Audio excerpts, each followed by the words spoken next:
Well, hello, hello. Good morning, good afternoon, good evening, wherever you are on this earth. This great big earth. Earth is just a big baseball field. And it doesn't matter which team you like because there's only one team, and that is the Houston Astros. And you know, there is no. Actually, let me tell you the truth. Where does the term Space City comes from? It may not be what you think. It's because everywhere on Earth, no matter where you live, we are all under the dome, the Astro Dome. And Space City, wherever you are, that is Space City because everywhere is Astros. All Astros, all the time. That's right. You heard it here first. More than likely, it's the only place you've ever heard that. We don't live on a globe Earth. We don't live on a flat Earth. We live on a flat baseball field underneath the dome. The Astro Dome. Alrighty. We've got game 2. Astros versus the Colorado Rockies coming up in just a few moments. I was actually up a little early today and had everything kind of set up and ready to go in plenty of time. But I forgot that I needed to hang my clothes up. I washed some clothes and I needed to hang them out back. So I had to rush out and do that right quick. But luckily, I've already got my hot water. Boom, boom. And I've got my special love. Can you see that love heart mug? This is my Starbucks. Pretty cool, huh? You see it like this. It's got the handle and the heart. You hold it like this, you can see the heart. But if you hold it like this, you can see the heart. Yeah, that's pretty nice, isn't it? Yeah, I've got a collection of about 13 or so different ceramic Starbucks mugs. I like the ceramic mugs, but the tumblers are the ones I prefer. This is a big, really big mug. You can see how big it is. It's bigger than my fist, so it's a standard mug, but it's a huge size. You can almost put your hand I can almost put my hand all the way through the handle. It's really big. But the tumbler is the one. It's tall and it has no handle at all. It has a top, like a plastic top with a sliding lid. Most of them. I like the tumblers. If you guys are driving today and listening, please drive safe wherever you're going. Don't overdo it. Make sure you take plenty of breaks. You might not think it matters. Maybe you're young and your youth is causing you some future problems. What do you mean, Ghostros? It's very simple. When you're on the road or you're sitting down at your desk or whatever, you should be getting up regularly. I'd say even if you are on the side of the road, try to stop every 30 minutes or at least every 45 minutes. Stretch your legs, walk around a tad, get that blood flowing. Keep yourself in good condition. You knows what I'm saying? Take care of yourself. Old dog, first comment. Thank you for being here today, old dog. I appreciate it. I'm wondering if I'll be able to get my fresh cup of coffee made before the first pitch. We've got about 4 minutes or so before the first pitch is scheduled. And I do believe I'm going to be able to get my first cup made. The first cup is always the fastest because even though the setup time for the second cup is done, because I reuse the same coffee grounds for my second cup. So you'd think that the second cup would be faster, right? But that is incorrect. And the reason is because the water drains through the grounds, those dry coffee grounds, really, really fast. It goes very slowly through the second cup. When you pour that second cup of coffee, It goes through slowly. You have to wait a wee bit. Have to wait a wee bit. A wee bit longer. It's worth it. It still tastes good. It tastes good. But you have to wait a wee bit longer. Apparently I'm going to cycle through a variety of accents today. Thunderstorms here now. We need it. That's good. Let's go, STROS, for shows. For shows. Faux show. How about that? Faux show. I bet you if I showed that to some people, they'd be like, what is that? One of the other YouTubers that you guys might or might not be aware of, his name is Dr. Delay. He's kind of a new guy. He's almost at 300 subscribers, but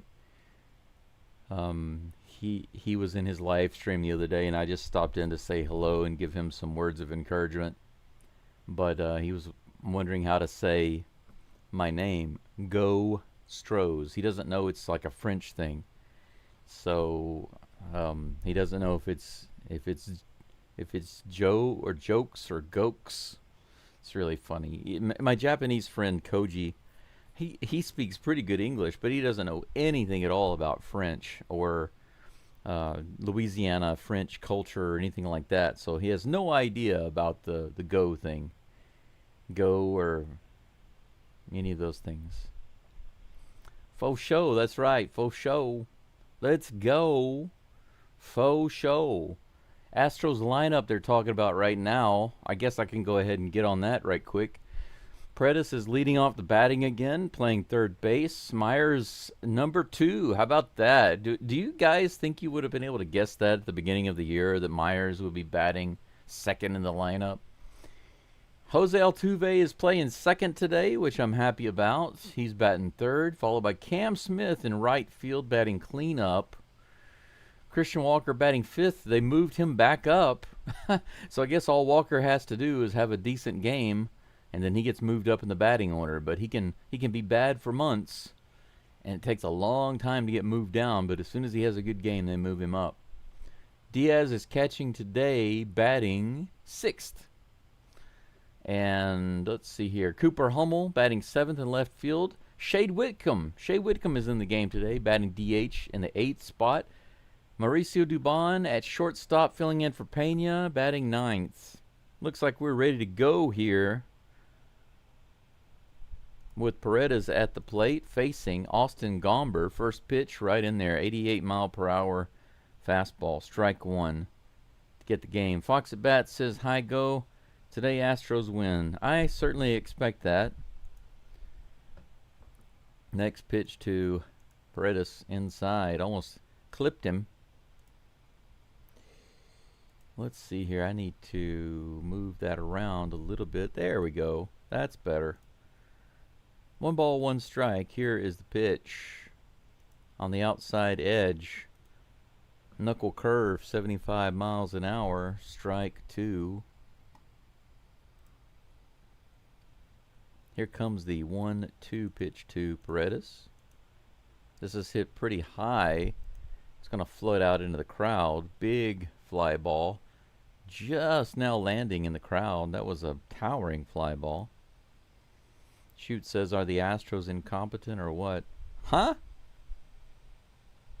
I saw that. I saw what you said, Shoot. I don't know what you're talking about. What are you talking about? Are they incompetent? That's fouled off on the third base side. Count remains 1-2. I need to add a little bit more hot water to this. Should be about right. Old Dog says, I want a homer in the first inning. As long as it's from the Astros, I'm okay with that. Here's the pitch. That's grounded up to the right side. Second baseman grabs it and is able to fire over. It makes a really quick play, but it's kind of unnecessary. Paredes is not the fastest player on the field. I have described him before as the fast turtle. Shoot says, are the Astros medical staff incompetent or what? You know, I really don't know what to say, shoot, about that. I mean, I made a video about it, and I wish I knew more about the staff themselves. Barely foul. He rips it right down the line. I thought that was fair. I thought wrong. Strike one. He struck that ball with authority. Here comes the 0-1 pitch to Meyers. Bounces that one foul down the third baseline. He's getting around on those really early. Gomber's fastball is around 90 miles an hour. That's highly hittable. Typically, Brian King throws around 92, 93 maybe for his fastball. This is even slower than that. You know, I've got questions, shoot, about all of that. You know, I'd love to get answers to, but, you know, 1 ball and 2 strikes. A little low on that delivery.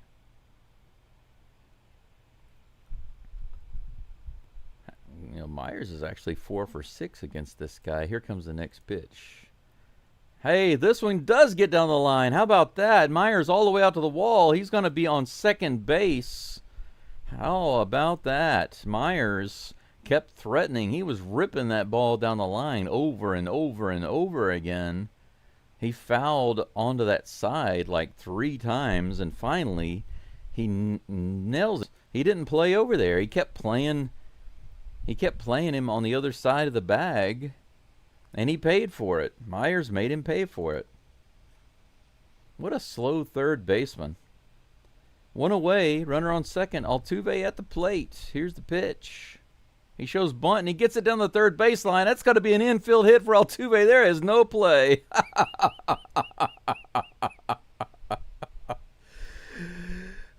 2,314.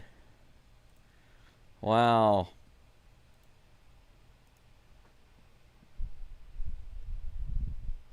Jose Altuve just tied Jeff Bagwell for second most career hits for the Astros all time. 2,314. Congratulations, Jose Altuve. 1 more, and he's going to pass up Bagwell for the sole ownership of second place. Runners on the corners for Cam Smith in the first inning with 1 out. Is Altuve going to steal? We'll see. First pitch is high. Good take by Cam. I love that cheeky bunt. What a good bunt. Not only was like right at the last second, it was perfect. The third baseman couldn't even make a throw. Delicious. Here's the pitch. Fouled off. Andy, no, that was 75 miles an hour on that knuckle curve inside. Wow.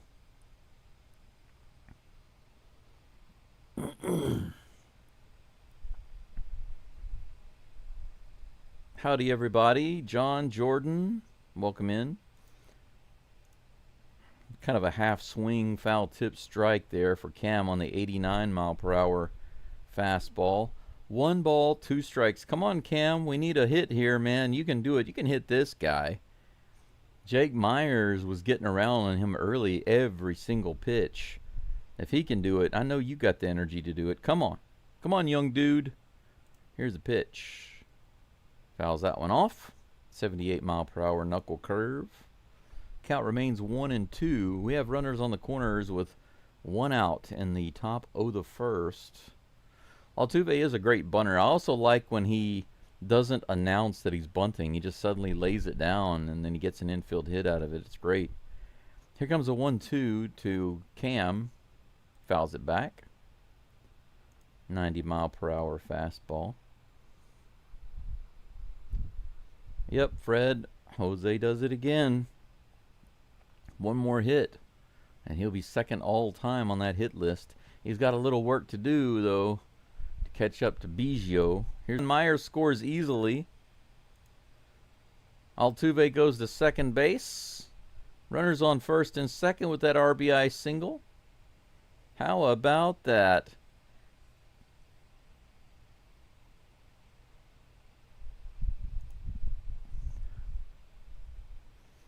That's funny. They show Jake Meyers at third base.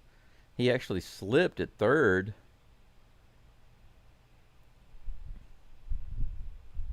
He got a late start going home. Luckily, there was plenty of time. Christian Walker comes to the plate. Gomber comes off, fakes a throw to second. Altuve gets back. Runners on first and second. Walker waiting for the first pitch. Had a great day yesterday. Be awesome for him to continue that. I'd love nothing more than for Walker to show me what he's capable of for the rest of the season. First pitch is fouled off for strike one. Sure hope he gets Rookie of the Year. How awesome would it be to have Rookie of the Year on your team going into the playoffs? Here comes the next pitch to Walker. Ooh. Wow. That one was low and inside. I thought for sure that was strike two. It was definitely a strike, but the umpire laid off. Walker got lucky. It's 1-1 instead of 0-2. 1 out. Runners on first and second. Astros already have 1 run this inning. How about another? Here's the pitch. This is hit hard to left field. No, center field. Camera angle. All the way back to the warning track. Altuve is going to be able to tag and easily go to third. Oh, cool. Cam Smith is able to get to second on the tag. That moves up both runners. So Walker flies out to deep center field, left center. 2 away, but we now have both runners in scoring position. Yainer Diaz comes to the plate. Here's a miserable stat for Yainer right now. 1 for his last 12 at-bats. That is more like Yainer Diaz. Here's the pitch. High, ball 1. 1-0. Cranking Cam indeed, Jay. He cranked it up there. Biggio still way ahead, says Jordan. How great was Biggio? He absolutely was.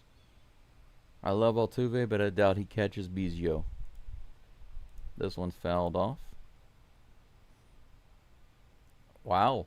Did he make that catch? Holy cow, thought that was out of play. Yainer fouls out. That was a great catch by the first baseman. I thought for sure that was going to be against the net or into the crowd. But he caught it right at the net. Look at this. Man. Out number 3, Yainer fouls out. 1 for his last 13 at-bats. Yainer. Yainer Diaz. Sorry. Altugio.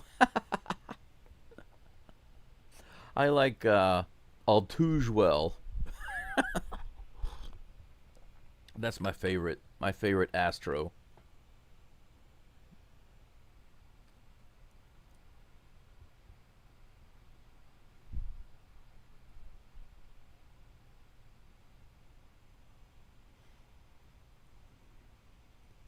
Altuve.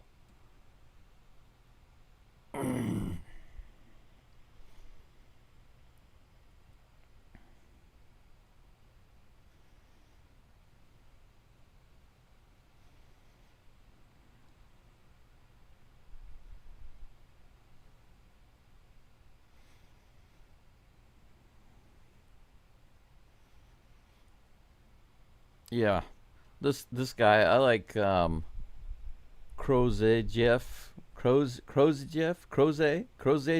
Altuve. He's the best Astro of all time. Best Astro of all time. We are in a break right now, by the way. Bottom of the first coming up in just a moment. Just a few moments.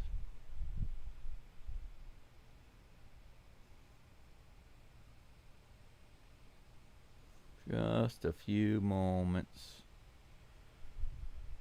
Let's see what else is going on here. I saw some interesting news recently. Apparently there's some predictions that there's going to be some type of really big earthquake in Japan on July 5th. There's this lady that predicted some earthquakes in the past, and she's predicted some others. But anyway, Hunter Brown is on the mound today for the Astros.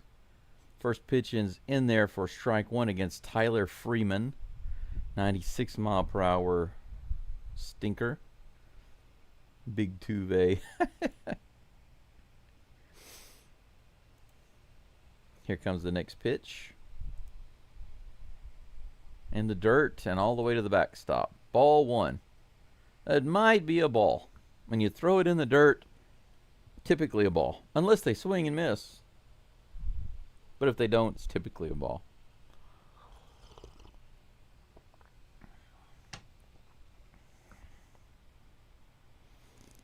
$34 people following along and only 14 likes. What's up with that? Next pitch on that outside edge. Late framing by Diaz. Ball two. 98 miles an hour. Mighty Altuve. Hoffer? Hasselhofer? Here's a 2-1. Right in there, fouled off the 93-mile-per-hour cutter. The count is even, 2-2. Let's see here.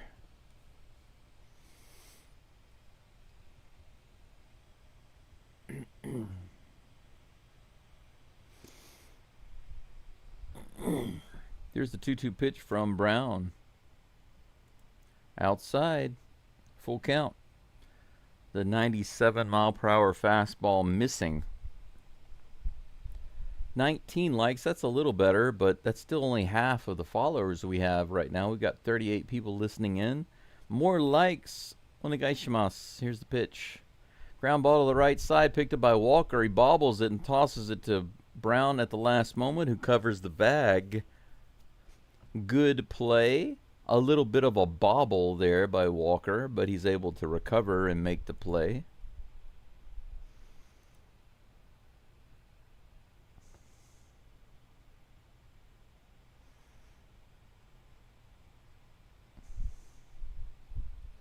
One away.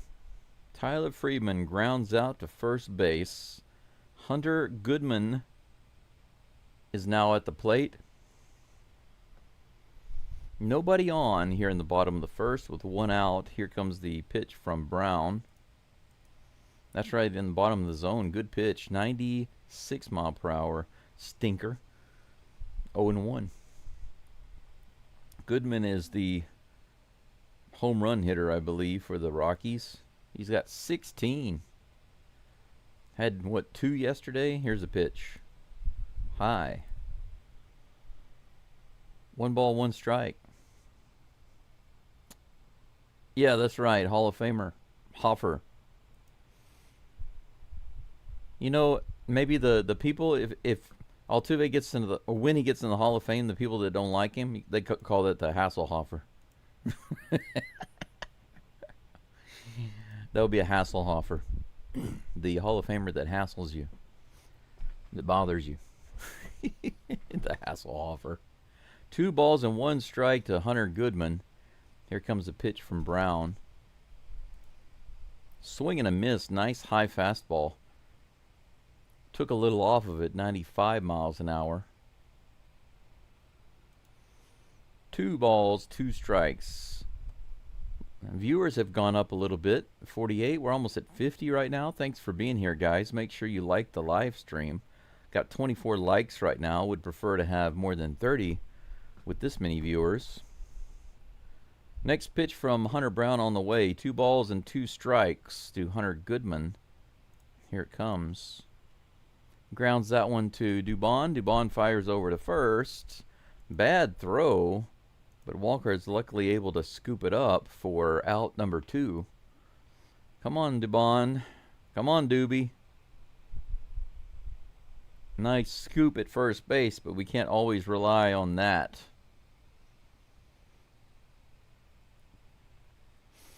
Jordan says 5-6 more years for Altuve. Highly productive years to catch Biggie. Almost 800 more hits. It makes me really admire Geaux. Yep, you're right. That's in the top of the zone for strike 1 to Mr. Jordan Beck. Geaux, that's the jersey that I'm wearing right now. Craig Geaux.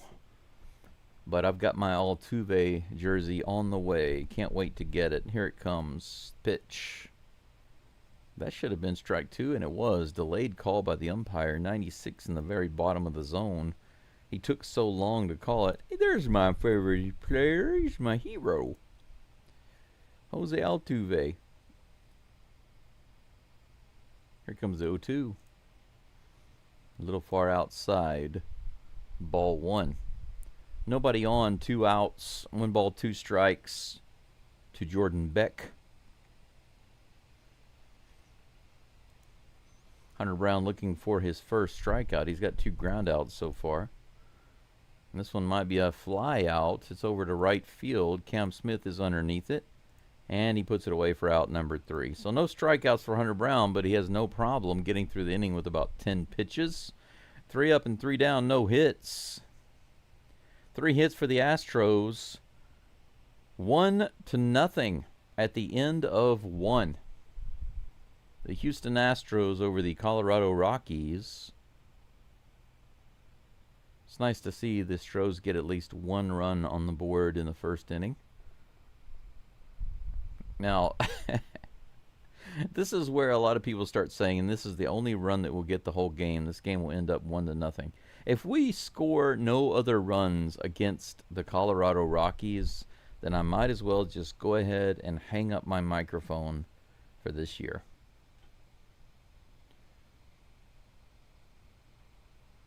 Biggio All-Star catcher and second base. Ah, yes, Jordan, back when the All-Star voting mattered. Brendan says, who has the best rookie the Astros has ever had? Or who is the best rookie the Astros have ever had?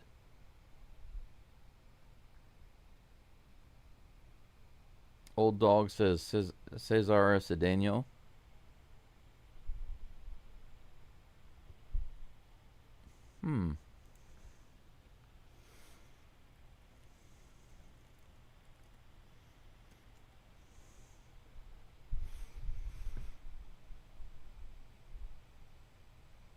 What about Carlos Correa?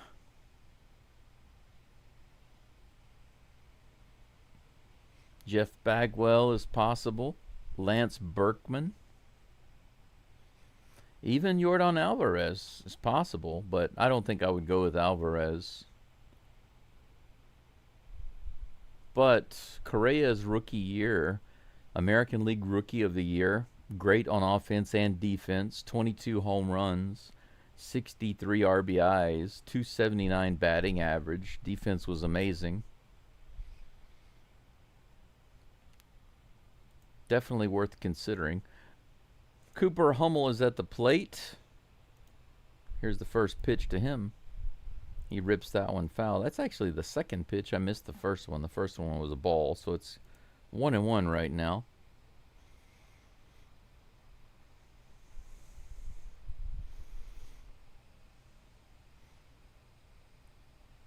Here's the pitch. Hummel lifts that one way out in left field, all the way back to the wall. Oh, man, it stayed up there a long time, and Hummel was literally just a few feet from having a home run. That ball floated and floated and floated all the way to the wall. It stayed up there so long, I thought it might be hanging out with the astronauts. 1 away. Shay Whitcomb is now at the plate. This is a guy I haven't seen in a while.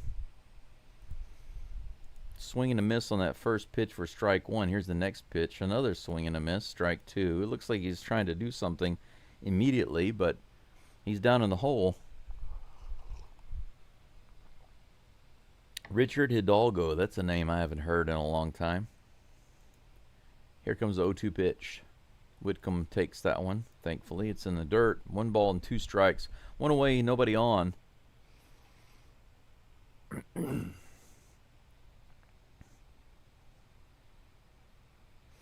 Yeah, Jordan Altuve coming up at like 5'5", 5'6". That's crazy the way he did. I love his story. 2 balls and 2 strikes. That's why it doesn't matter how great Biggio was or Bagwell or any of those guys. All of those guys were great. I'm not going to take away from that. But Altuve's story is just, it can't be surpassed. Whitcomb hits it high out to left field. This might be gone. It is gone. Left center. First big league homer for Shay Whitcomb, and he's got a big smile on his face there. So Cooper Hummel threatens to drive it out. Whitcomb comes up, gets behind 0-2, comes back to the 2-2 count, and then crushes it to left center field. 2-0 Astros. How about that? We've got 1 run on the board in the first and in the second. First MLB home run for Mr. Whitcomb. How about that? Doobie is at the plate now with 1 out, nobody on. Here's the pitch. A little low and inside, ball 1. Congratulations, Shay Whitcomb. We need more of that from you, sir, please. 4 hits now for the Astros.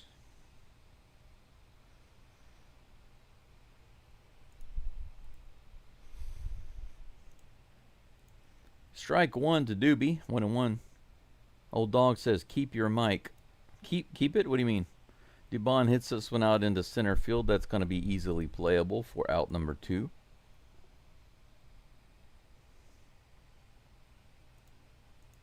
Fastball right down the middle, a little low, and he just pulled it up. Reminiscent of Jeremy Pena going down and getting that fastball.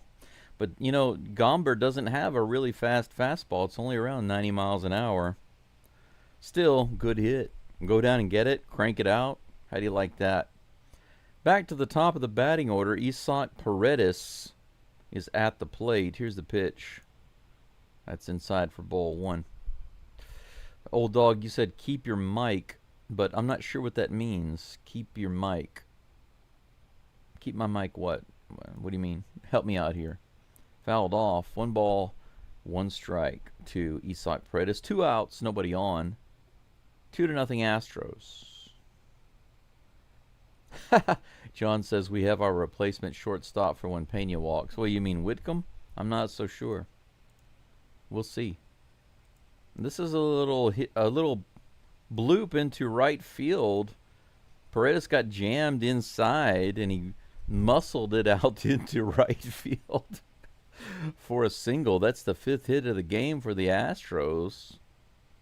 84-mile-per-hour slider in off the fists, and he just bloop, drops it into right field. Couldn't have been any more perfect than that. Runner on first with 2 outs. And Mr. Baseball comes to the plate. Maybe we'll see Meyers hit a home run in this park. That'd be nice to see Jake the Rake smack one out. A little inside, ball 1, good take. Oh, okay, I see what you're saying. I got you, Old Dog. You said I'd hang up my mic if they didn't score more than a run. I can keep my mic. I got you. The reason I was kind of confused is because I've been looking at a lot of microphones recently. I'm looking at trying to get something a little better for better sound quality. And I was like, I don't remember saying anything about my microphone. That's on the outside edge for strike 2. 1 ball and 2 strikes to Jake Meyers. Paredes on first base. Gomber up to 40 pitches with this next delivery.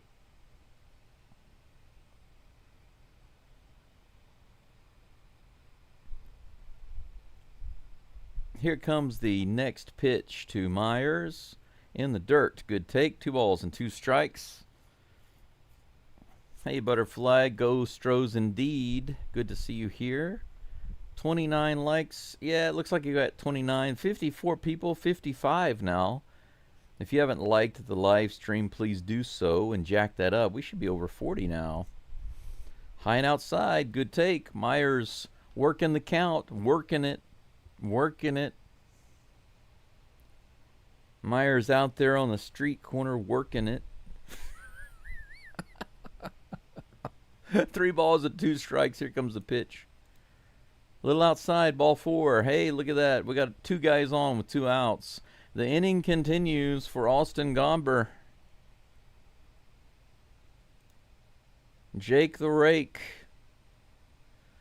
drags himself over to first base, and Gomber is, or is it Gomber, or Gomer? Gomber Pile? It doesn't matter. My hero comes to the plate. He already has a hit today. He needs just one more to take sole possession of second place. All-time Astros hit leaders. Gomber Pile takes... well, golly, he takes a break off that mound. My gosh, Gomber Pile, I haven't thought about that in years. Here comes first pitch to Altuve. That's low for ball 1. Wouldn't it be hilarious if Altuve bunted it again like a surprise bunt and loaded the bases? I don't think he's going to do that, but at the same time, it is Altuve. I would not be surprised. 1-0 is the count. Here comes the toss from Gomber Pile. That's in there. 82 miles an hour changeup. How do you not swing at that, Altuve? 82 right in the middle of the plate. 1-1. 61 people following and only 33 likes. Help me out with that discrepancy, people. Here's the pitch. That's hit hard to left field, all the way out to the wall. No, it's going to be caught before the track. Oh my gosh, Altuve got into it. He got into it, but it wasn't quite enough. Comes up a little short of the track. Man, that was almost a 3-run shot by Mr. Jose Altuve. How great would that have been for Altuve to take second place all-time hit list for the Astros with a 3-run shot? How awesome would that have been?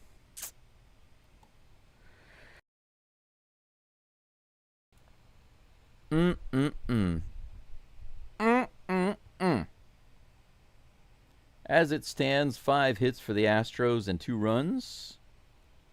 Thanks to Shay Whitcomb's home run, the Astros tack on 1 more in the top of the second. In the bottom of the second, Brown will be facing Ryan McMahon, Tyro Estrada, and Mickey Moniak. Brown has 15 pitches. A little too high for 1 inning of work, but hopefully he will turn that around in the second inning.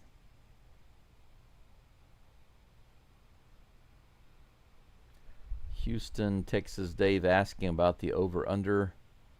I know that that's a betting question, and I have no idea. Don't have anything to do with betting. Chris says, I feel so bad for the Rockies record, though. I looked it up today. It sucks. Yes, Chris, you are correct. And if you look on my screen, actually, on my screen, if you look up there on the scoreboard, the Rockies record is also listed on my scoreboard. But yes, it is bad. You're right. Charles says it simply, and I agree 100%. Here's the first pitch from Hunter Brown. Around that outside edge. Good pitch. He paints the edge. The umpire likes it. He says, I like a Hunter Brown original. It is my favorite painting. 0-1 to Ryan McMahon. Here comes the 0-1 pitch. Right in there. Strike 2. 98 miles an hour. 0-2. Charles says, go STROS. Stack a ton of runs on the board tonight. Win. Doesn't get any simpler than that. I agree. 1,000%. Again and again. Here's the pitch. He gives him the knuckle curve, and he goes after that one, but fouls it off to keep the count 0-2. Yeah, you know, Chris, 2 runners on with 2 outs. I wouldn't be surprised even a little bit to see Altuve bunt. I've seen him bunt in crazier situations. Here's the pitch. Another knuckle curve, but in the dirt. He lets that one go. 1-2 is the count. Fred says, old school show, Gomer Pyle. That's right. I definitely remember that show. Sergeant, I really don't understand what's going on, Sergeant. Good old Gomer Pyle. Jim Neighbors, is that the guy's name, the actor? Fouled off again, 1-2, the count remains. Dr. Delay, what's going on? Welcome in. How's the game going? The Astros have a couple of runs on the board early. They have a single RBI that drove in a run from third and a solo home run in the second from one of their newbies, his first homer in the MLB. And Hunter Brown gets his first strikeout with that pitch against Ryan McMahon.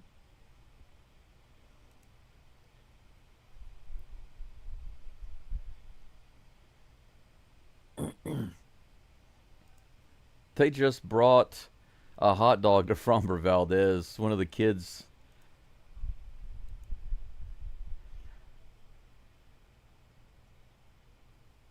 That's funny. I don't know what's going on there. One of the kids, I guess, is related to somebody on the staff, and they brought a hot dog. They brought a hot dog down there for Framber, and I think they brought another one for Pena, but they're not in the dugout right now, so I guess they took him elsewhere to eat. They say he didn't swing on that pitch. It's 2 balls and no strikes to Thairo Estrada. 1 out, nobody on, and no hits. Rockies haven't even had a base runner yet.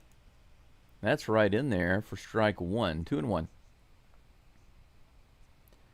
Chris says it was so cool the way Jim Neighbors had a high voice when he talked and a low voice when he sang. Yeah, he was quite something. He could sing, he could act, he could do all sorts of things. He was really talented. Here's the pitch.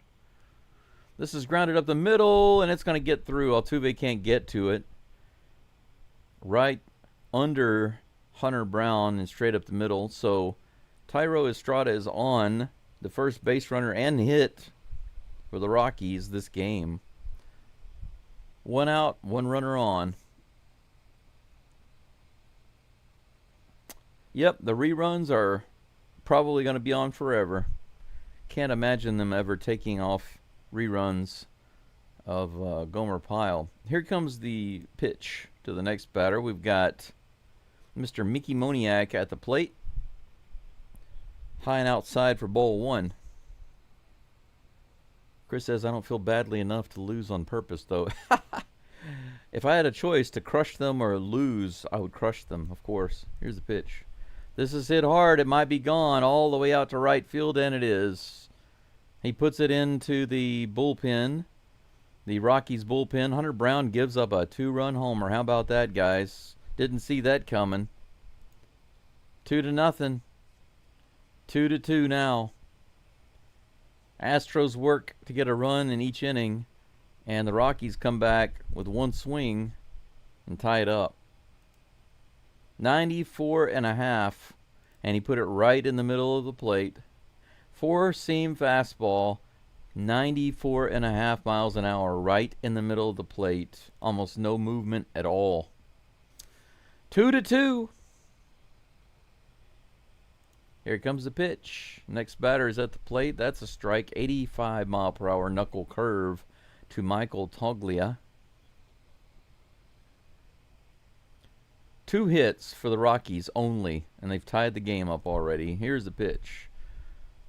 A little high and outside, and the count is 1-1.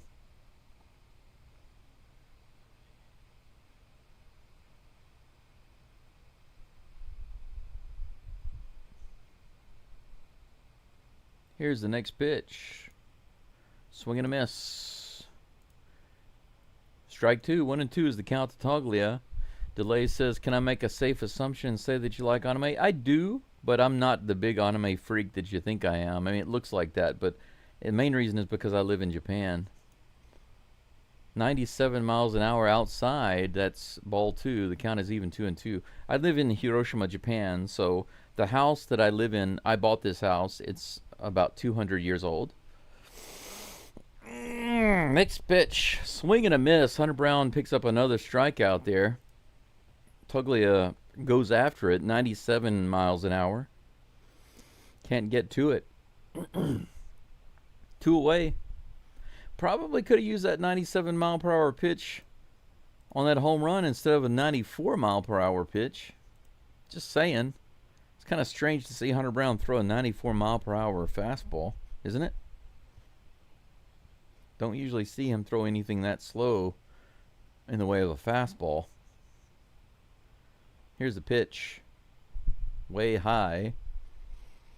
Yanquiel Fernandez. Yanquiel Fernandez. He has the first name of an American guy and the last name of a foreign guy. This one's dribbled to Hunter Brown, who makes the play at first base. That was kind of a brisk throw to Walker, but he's able to handle it for out number 3. But the game is tied. The game is tied, guys. 2-2. One swing the bat, and the Rockies tied up. Cam Smith due up in just a moment for the STROS. He's 1 for 1 today with a single and I believe an RBI. Christian Walker is also due up after that, followed by Yainer Diaz. Let's see here. Yeah, Brendan, that really hurts his ERA. I mean, if he can figure out a way to go deep into the game and not give up any more runs, that will be helpful. But it's going to make him look pretty bad if he has a bad day versus the Rockies. Out of all the teams to have a bad day against, why would you have a bad day against the Rockies? If your main pitch is your fastball, that would be an absolutely terrible mark on your resume, right? Yep, rare for him to give that up, says Fred. He doesn't seem to have his strikeout pitch tonight. Hope that changes. Well, he's got a couple of strikeouts, but he's having to work for it.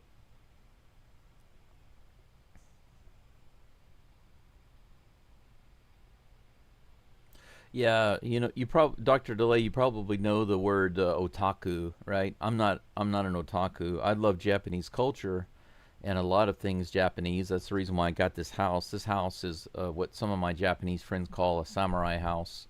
It's made of wood and stone. It has a grass roof. It has tatami floors. I had to put down a piece of plywood underneath my chair here because I can't get it to roll. I can't just set it on top of the tatami. Cam Smith is at the plate. The first pitch is on the way. He fouls it off. Strike one. Gomber is up to 46 pitches now. I do like my favorite anime is actually Naruto because I find it very inspiring. Cam Smith hits this one out to right field all the way to the wall, right at the track, right on the track rather. 3 Astros have driven it all the way out there, so we've got 1 home run and 3 out at the track. So Cam almost launches one, comes up a little short like Altuve. 1 away.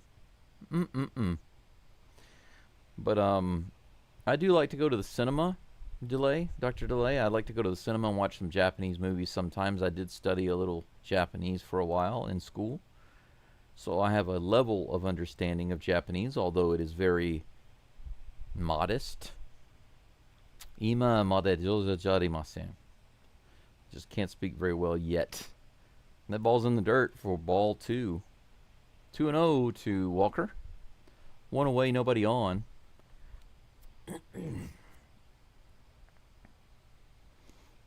Here's the pitch. Way up into the air in center field, taken by Moniak. Walker flies out for the second out of the inning. 2 away, nobody on. 50 pitches now for Gomber Pyle. Or Gomber Pyle, however you say his name. Gomber. Yeah, I know, Chris. I know you weren't serious. I was just joking around.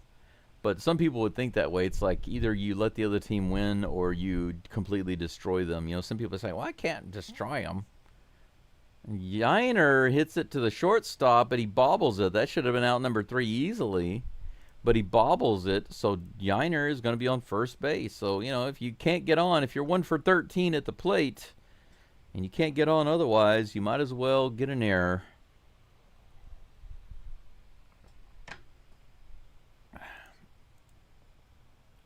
Yep. Womp womp. Shortstop error. That brings up Cooper Hummel, who almost homered on the outside edge, strike one. Hummel batting just around 200 right now, I think. Yeah, 194. He was batting 200 until his last fly out. Now he's batting 194. That's in there in the top of the zone for strike two, 0-2. He has brought up his batting average a lot, though. He started off pretty bad.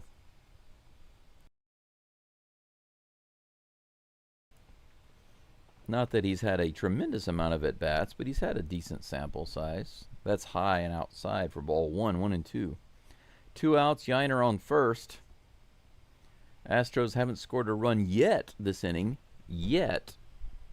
Let's get that one run. Let's keep this chain going. Or should I call it a train? Here's the pitch. This is hit into the stands on the right field side. The count remains 1-2. Delay says, I got to go. Good luck with stream. Thank you so much for being here. Appreciate you. Good luck with yours. Keep going. Yeah, you said you like some shonens. Naruto is good, though. I do like some of the regular slice of life shows. Yeah, I just don't have time for that anymore. This is hit up the middle. It's backhanded by the second baseman and goes to first, and that's out number 3. That's all for the Astros. One error. Yiner left on first base. Nothing doing for the Astros otherwise. This game is tied 2-2 going into the bottom of the third. Brown will be back up on the mound in just a moment. He'll be facing somebody from the Rockies. As soon as I figure out who that is, I'll let you know. Chris says it must be nice to understand Japanese that well. My daughter understands Japanese pretty well. I wouldn't say that I understand it well, just mediocre. Mama desu. It just means so-so. So-so. Yeah, it's interesting because when you know no Japanese, like if you can't read hiragana, katakana, and you can't read any kanji. Kanji is the most difficult. Kanji are the characters that come from Chinese.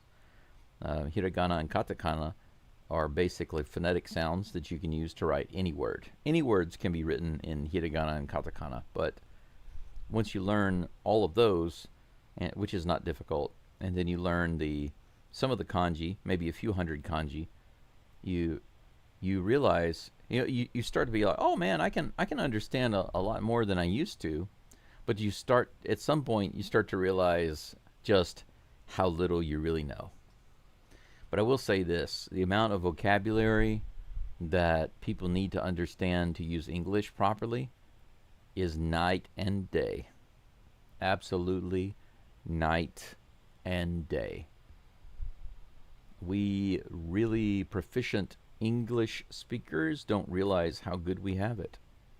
Because even though the Japanese writing system or the Chinese writing system is so much harder and there's so much more to learn, that's true. But in speaking, when it comes to vocabulary, English is absolutely insane. Tens and tens of thousands of words more, plus the ability to add tens and tens of thousands of more new words. Japanese and Chinese don't work this way. Whenever there's a new word for something new, they can't just make a word for it so easily. What they do is use a loan word from another language. Most often that language is English. Brown is on the mound, and here's the pitch. Grounds to Altuve on the very first play. Very close, but he gets him. One pitch in the bottom of the third, 1 out. Altuve got to that ball really quick. Had to hurry over, scoop it up, and fire it over, but he got him. 1 away. Good play, Altuve.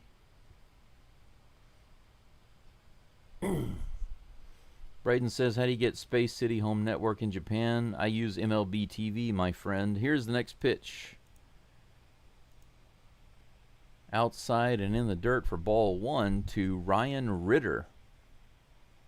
Ritter is 0 for 1 today with the ground out. Chris says, well, you might think that I was putting a hex on the team or something. Oh, no. I don't believe any of that nonsense. And that's going to be a base hit to the left side. Second, no, that's the third hit. That's right, the third hit off of Brown. And another one-out base runner. This is what we had before the home run. Let's just hope that Tyler Freeman doesn't have any power in his body today. He grounded out his last at-bat.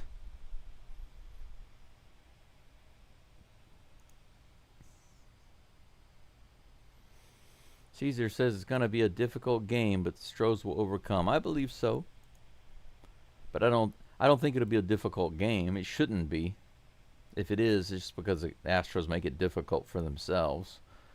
0-1 is the count. Hunter Goodman against Hunter Brown. It's the Hunters. The battle of the Hunters. Which Hunter will win? Here's the pitch. Outside. 1 ball, 1 strike. Chris says there's a lot of Japanese to learn, though, isn't there? Well, if you're talking about, the writing, the kanji, if you learn about 3,000 kanji, 3,000 different characters, you'll have all of the main kanji that you need to be able to read. Runner was stealing on that play, but it was fouled off by Goodman, so runner will have to go back to first base. 1 ball and 2 strikes.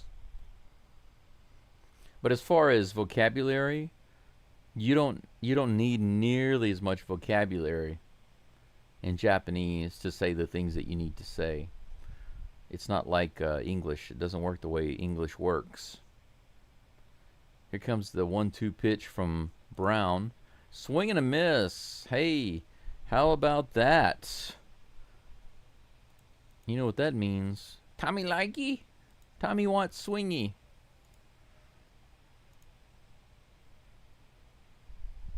.500 strikeouts, I think, for Hunter Brown now with that one.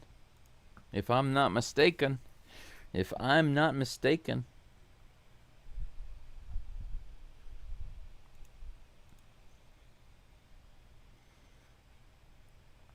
Here's the pitch. Wow. 97 miles per hour right in there to Jordan Beck for strike 1. 2 outs, runner on first. Here's the 0-1 pitch. They were just giving some interesting stats about how fast Hunter Brown got to 500.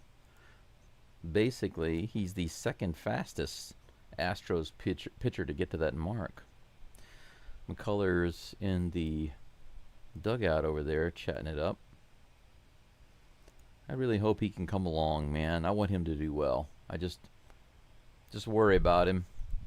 Brown goes to first.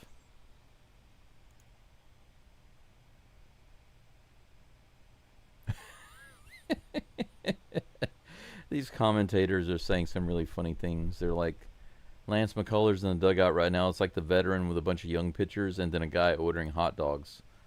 Swing and a miss, 98 miles an hour, strike 2. 1-2 is the count. The guy ordering hot dogs, he's talking about Framber Valdez. But right now, McCullers is having a chit-chat with Gusto. Yeah. 1 ball, 2 strikes, 2 outs. Here comes the pitch. Runner's going, and here's a throw from Diaz. It goes into center field. Runner is going to take off, but then go back to second.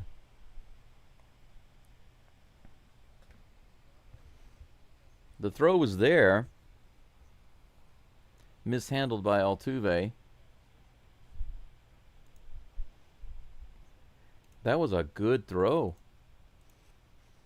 Look at this. Right there. Oh my gosh, he should have been out. Altuve messed up. If Altuve had caught that, he would have been out. That was a perfect throw from Diaz. Absolutely perfect. We don't see that very often. Runner on second. 2 balls, 2 strikes, 2 outs. 2-2-2-2-2 all around. Strike three, 100 miles an hour. Up in the zone. The elevator goes to the top floor at 100 miles an hour. They said it was 99.8 officially, but it came on the screen as 100. Hunter Brown has said himself that he's trying to officially get the 100 mile per hour on the gun. He was really close, 99.8. But he gets the strikeout, 501 for his career. How about that? 54 people following along already, 45 likes. Going into the top of the fourth, I think that's great, guys. Thank you so much.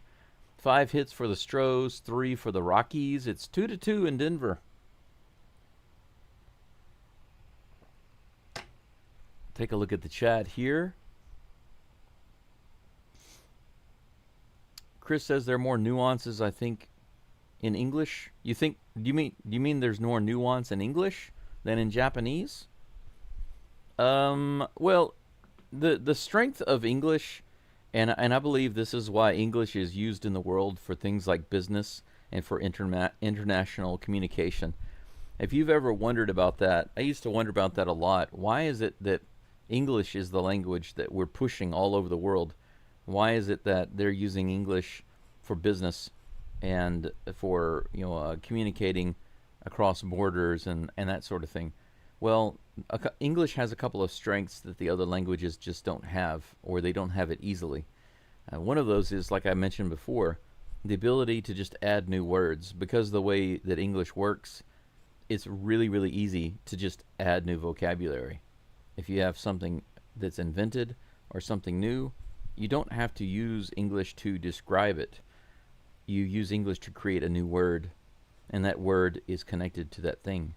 And I know it sounds kind of strange, but if you think about it, languages like Japanese and Chinese and some other languages, they don't work that way. You can't just create a new word for something new.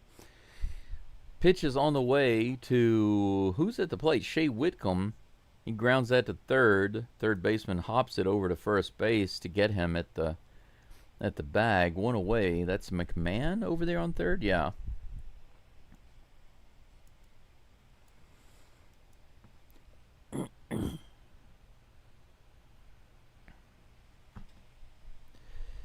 One away. Mauricio Dubon, batting in the 9th slot, comes to the plate. Here's the first pitch. This is tapped to the shortstop. He fires over to first. No problem. Out number 2. Dubon often swinging on the first pitch. Sometimes it works out, but sometimes it's like that. 2 away here in the top of the 4th. But one of the things I will say, Chris, about Japanese is that you have to learn how to really read between the lines and read the subtleties and some things that are being said without being said, because they really strongly believe in saying things indirectly. So it's not just about the language, it's learning the culture in order to understand the language. Here's the pitch to Paredes. He takes that one below the zone for ball 1. Where are the gatherers? The gatherers? The hunter-gatherers? We have the hunters. Where are the gatherers? Is that what you're asking? That's funny. Yes, Butterfly. Let's go, STROS, indeed. 1 ball, 1 strike to Paredes. Here comes the pitch. 88 on the inside. Just barely misses ball 2. Good take. Glad the umpire didn't go a little crazy there and call that a strike. Here comes the 2-1 pitch. Wow, that was crushed into the left field crowd. Line drive shot. 2 balls and 2 strikes.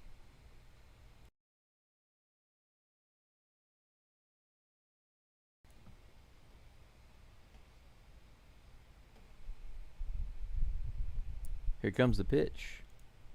This is grounded up the middle, right under the glove of the shortstop. Man, that shortstop is not having a good day. Paredes has himself a hit, maybe? Or is it going to be another error on the shortstop, Ritter? It was a sharply hit ball, but I didn't see any reason for him to miss that, unless there's something I missed. 2 outs and a runner on first.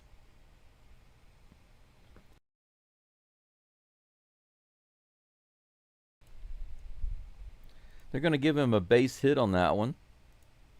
Low and inside. I don't know how that clipped the corner, but it did. Strike one to Jake Meyers.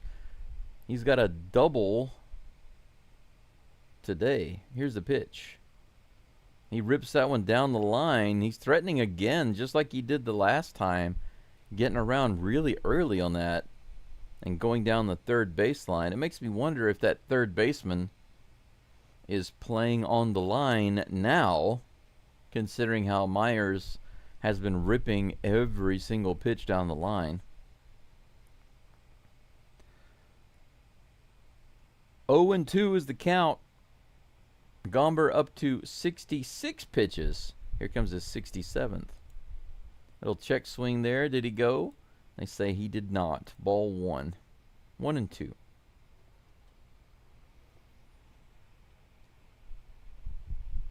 $573 likes, 27 more. I'm sorry, 573 subs. Just a little outside and called strike three. Gomber's first strikeout.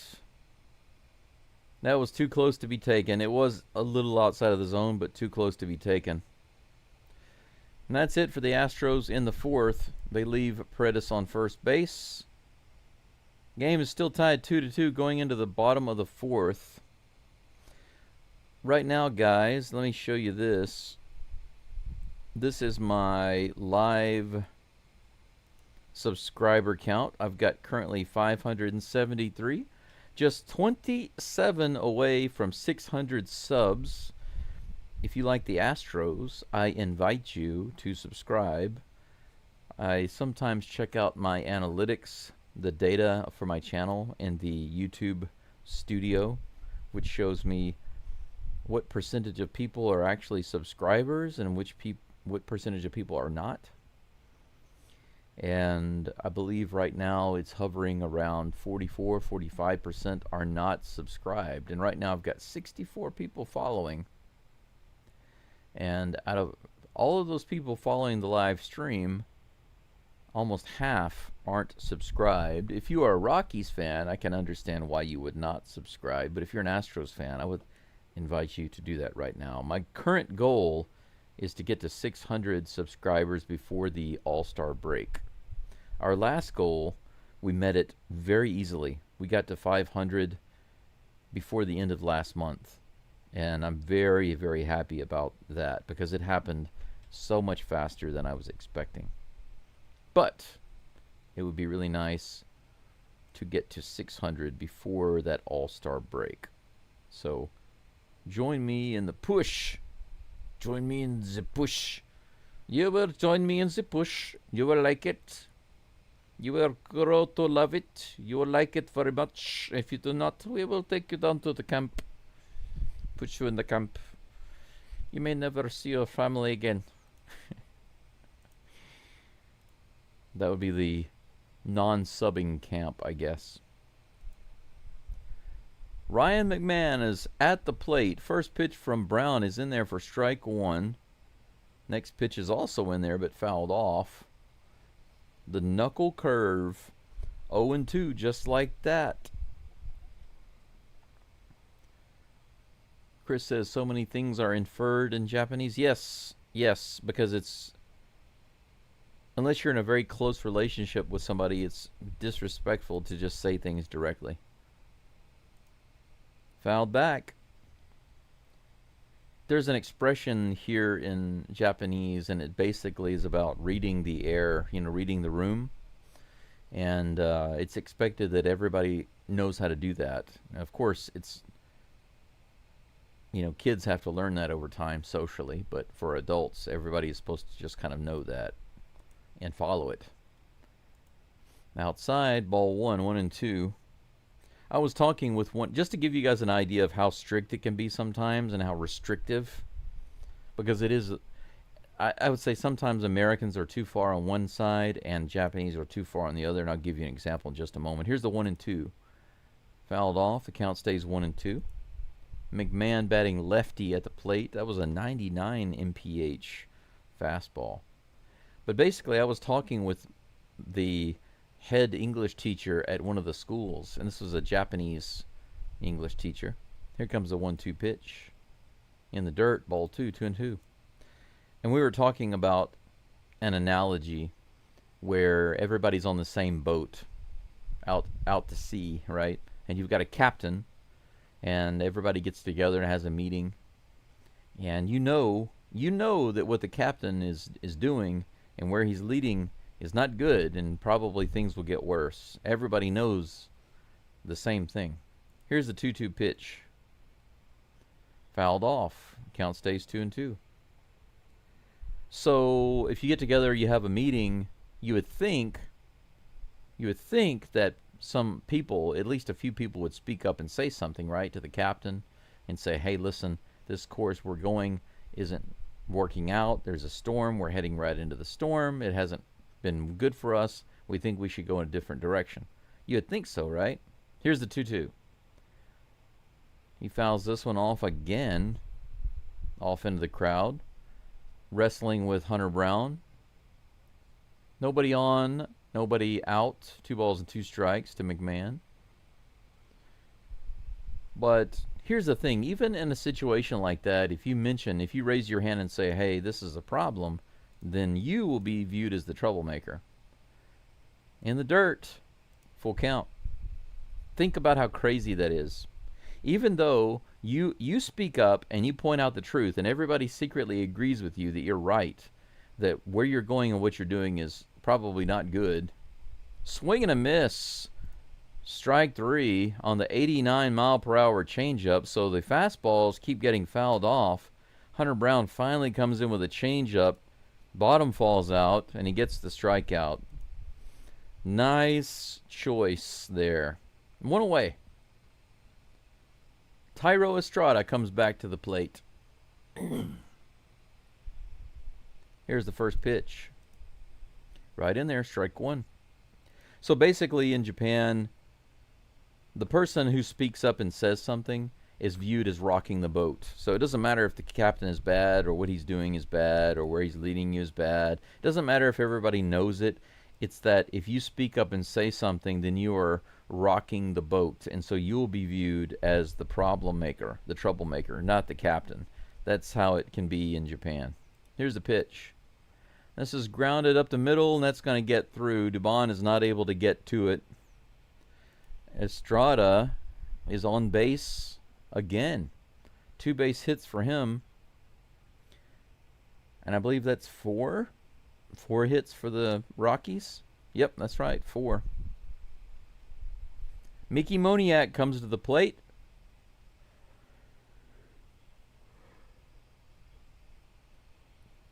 He had 1 guy on base when he came up last and hit the 2-run homer.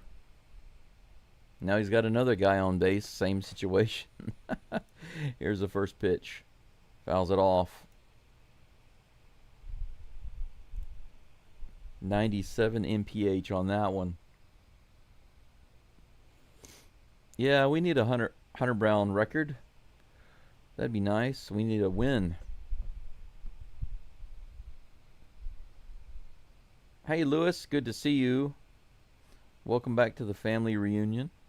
This one's hit hard into left center field and caught at the warning track. Holy cow, he almost hit another 2-run homer. Estrada goes back to first base. Out number 2.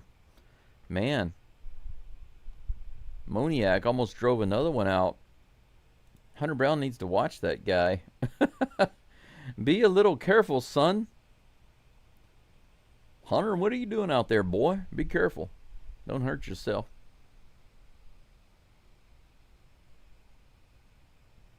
That brings up Michael Toglia. Here's the first toss. Low and outside, ball 1.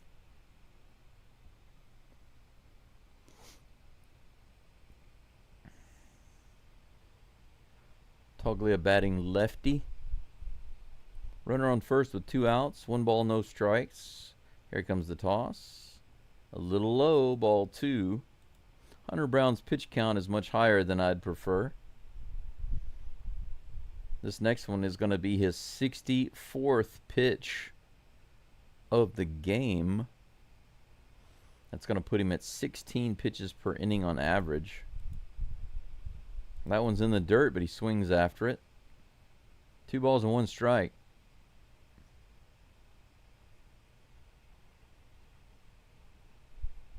Hunter Brown can't get deep into the game if he's throwing 16 or more pitches per inning. Here comes the 2-1. Swing and a miss. Good one.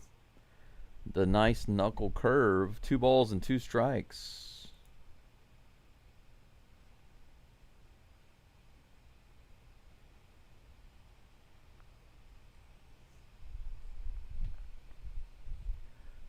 Two outs, runner on first, 2-2 is the count. Here comes the toss. No, he steps off the mound.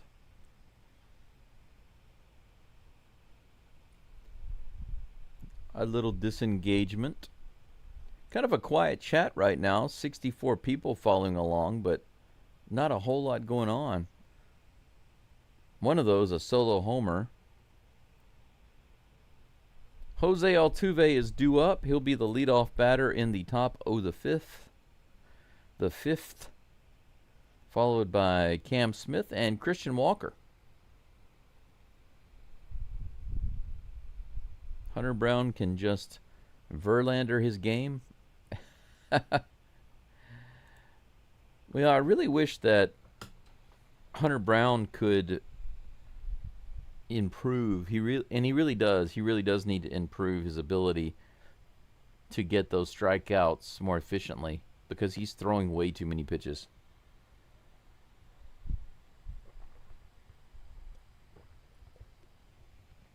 Fromber is so much better at keeping his pitch count low.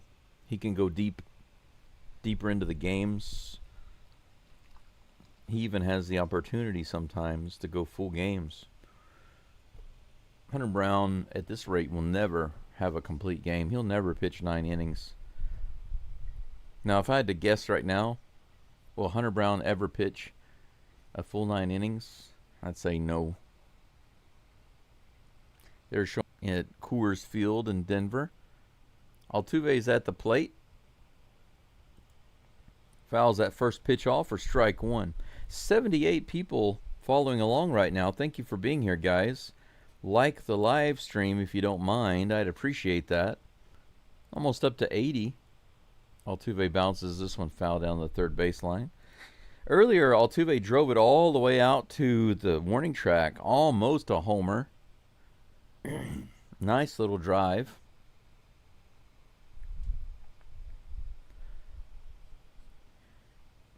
Texas Repo, I don't know what that has to do with anything, what you just said. What you just said about Fromber. That one's in the dirt. Ball 1, 1-2 to Altuve. J. Paul, Fromber is also a good strikeout pitcher, but he's also a ground ball pitcher. Altuve grounds out to third. The throw was low, but picked up by the first baseman. Just need one more hit. Man, not Altuve, Biggio, Craig Biggio had a 384 batting average at Coors Field. 384. That's nuts. Career batting average at this field. Cam Smith hits it out to center field all the way out to the track again, but caught. Man, the Astros keep putting it right on the track, but just aren't pushing it far enough. Out number 2.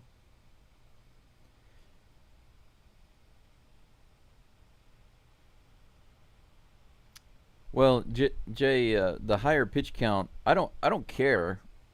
I don't care what type of pitcher it is. They got to be able to lower their pitch count if at all possible. It doesn't matter what kind of pitcher they are. Walker hits it over to second base. It's going to be hard. He doesn't make the play. He gave it the old college try.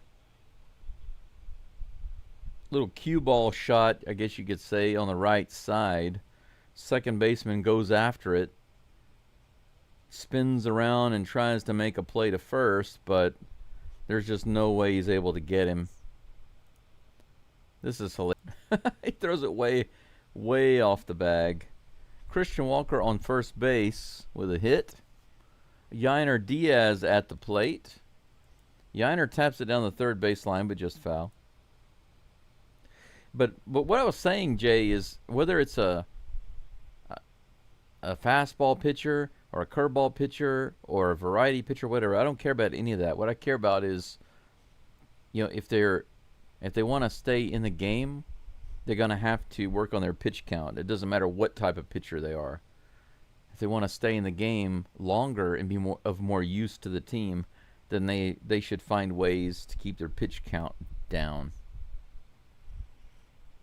That's what I'm saying. Swing and a miss by Yainer. That will be strike 2. 0-2.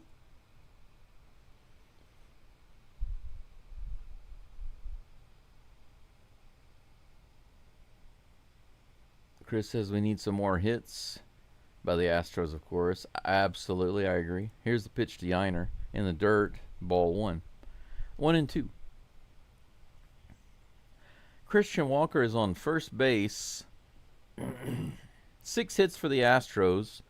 2 runs on the board. And 2 outs currently right now in the top of the 5th. Here comes the 1-2. 3. 7 hits now for the Astros. We could have had runners on the corners with 2 outs, but instead we go to the bottom of the 5th. Good old Yainer. Good old Yainer Diaz. Thank you, Yainer. What an amazing play that was. Heads up on the running there. Primo. 2-2. 8 hits actually for the Astros right now, and 4 for the Rockies. And we're tied at 2. Josh Hader says no problem.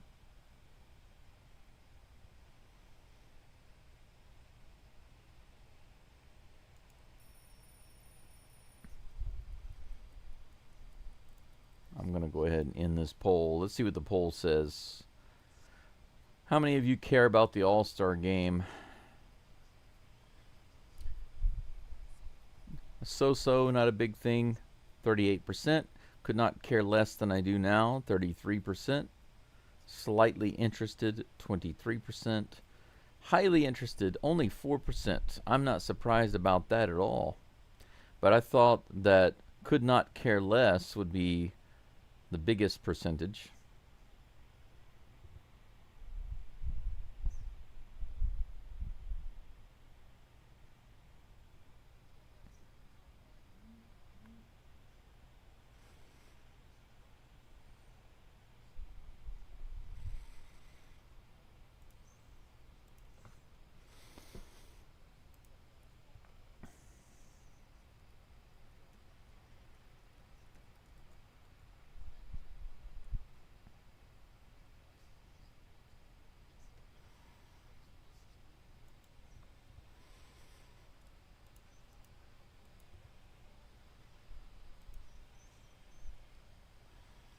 Let me ask you guys this question. How about this one? How many more home runs do you think we're going to see in this game? Just curious. Let's see what you think. Brown is back on the mound and facing Yanquiel Fernandez, high and outside.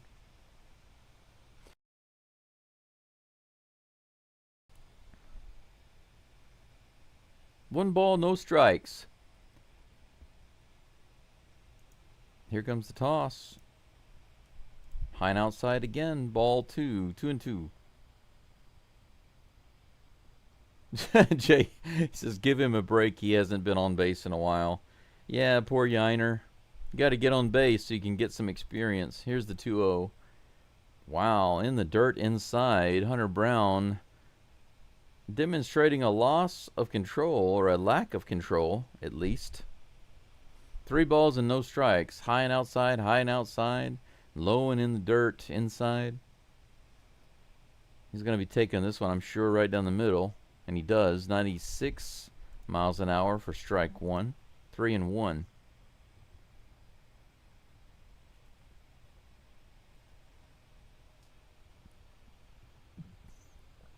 Here comes the 3-1. Grounded to the right side. Altuve is able to grab that easily and throw it over to first base for out number 1. He gets the ground out there.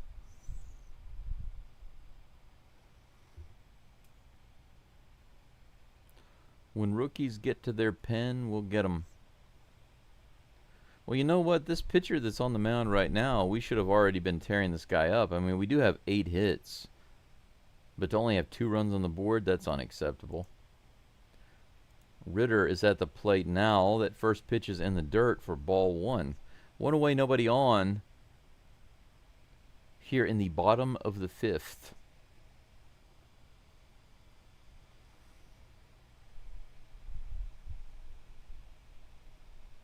Here comes the next pitch. Right in there. 97 mph, right in the bottom of the zone. 1 ball, 1 strike.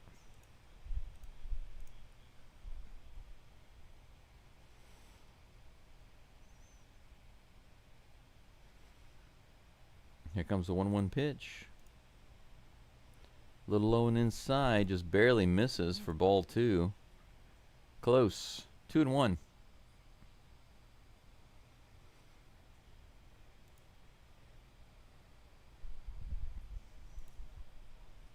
Here comes the 2-1 pitch. He shows bunt. He does bunt, but he fouls it off. 2 balls and 2 strikes. The 91 mile per hour slider.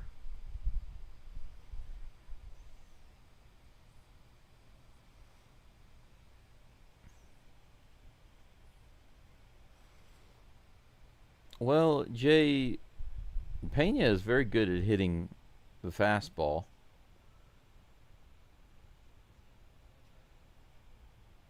Meyers has been hitting the ball really well today. He's been hitting it very hard. And many of the Astros have driven it out to the warning track today. So, and we've got 8 hits. So I wouldn't say that we're not hitting off this pitcher. We're hitting the pitcher. Just not getting the lucky breaks and not hitting when it really matters. Fouled at the plate. There's a full count right now on Ryan Ritter.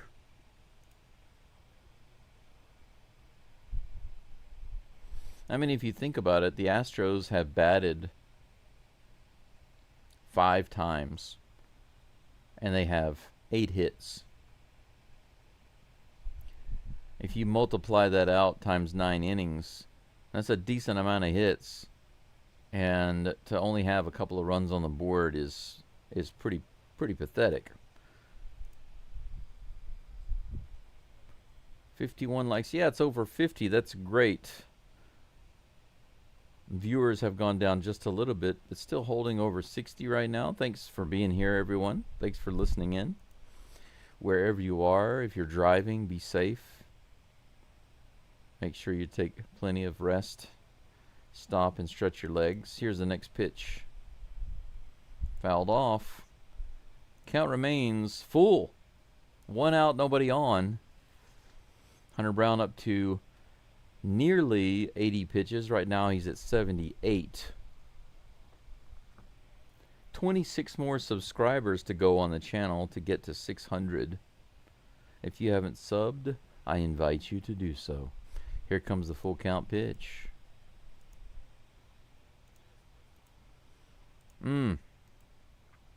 Too low, just below the zone. Ball 4. He walks him.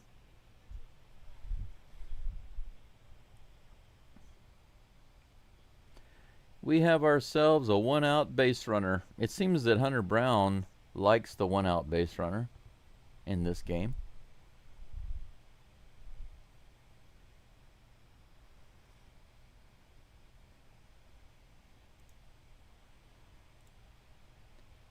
Tyler Freeman comes to the plate, fouls off that first pitch very quickly before I can even get the preview up. 0-1 is the count. Here comes the 0-1 pitch. Nope. Hunter Brown goes over to first base instead.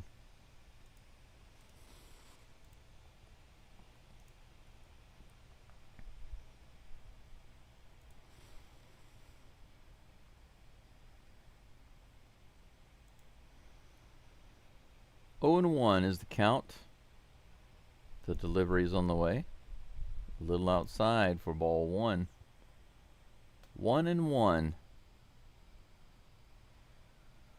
Old dog, I would be happy if the Astros even had 4 runs right now, because we still have almost half the game left to go.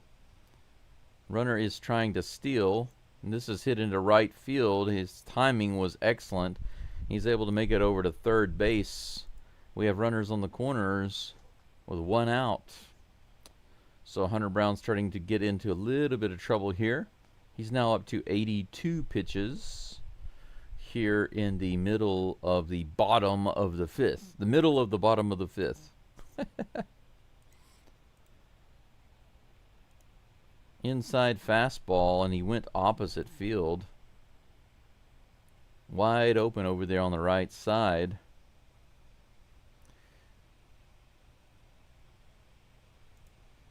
Pitching coach Josh Miller comes out to have a little mini meeting with Brown and Diaz, Altuve, Doobie. Where's Walker?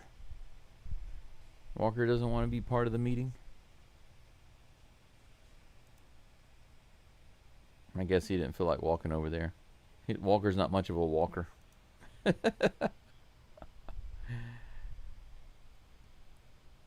Yes, please like and subscribe. I appreciate it. It would really help to grow the channel.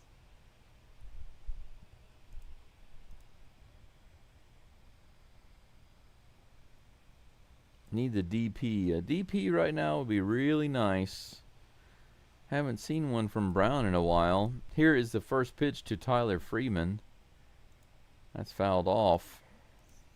Strike 1. Christian Stander. That's right. Christian Walker becomes Christian Stander. Christian Loiterer. Here comes the 0-1 pitch to Goodman with runners on the corners. 1 out. Ball 1. Counts even.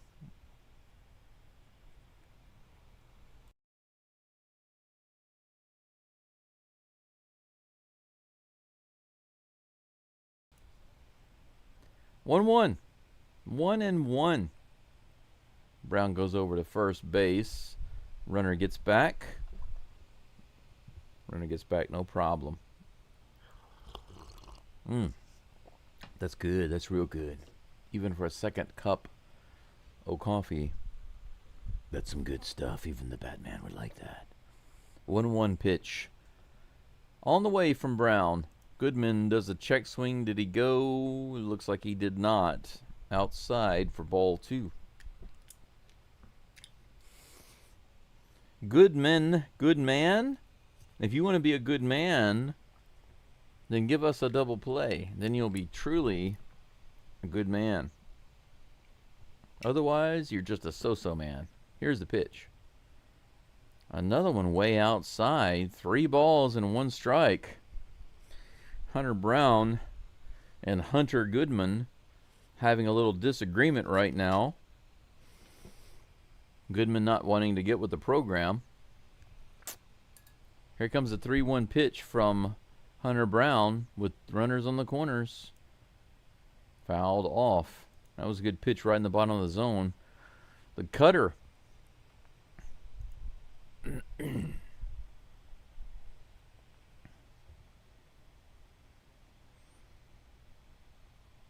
Full count with 1 out. Runners on the corners, bottom of the 5th. Here's the pitch to Hunter Goodman. Runners going to second, swing and a miss. They let him have second base. Hunter Brown picks up the strikeout. That's out number 2. So runners now on second and third. But the heater upstairs, way up top, he goes after it. Could have been ball 4. Not a particularly good pitch by Hunter Brown. Just a bad decision to swing at it. 2 outs. Jordan Beck at the plate. Wow, way up there. That one was higher than the last one. Ball 1. 98 miles an hour.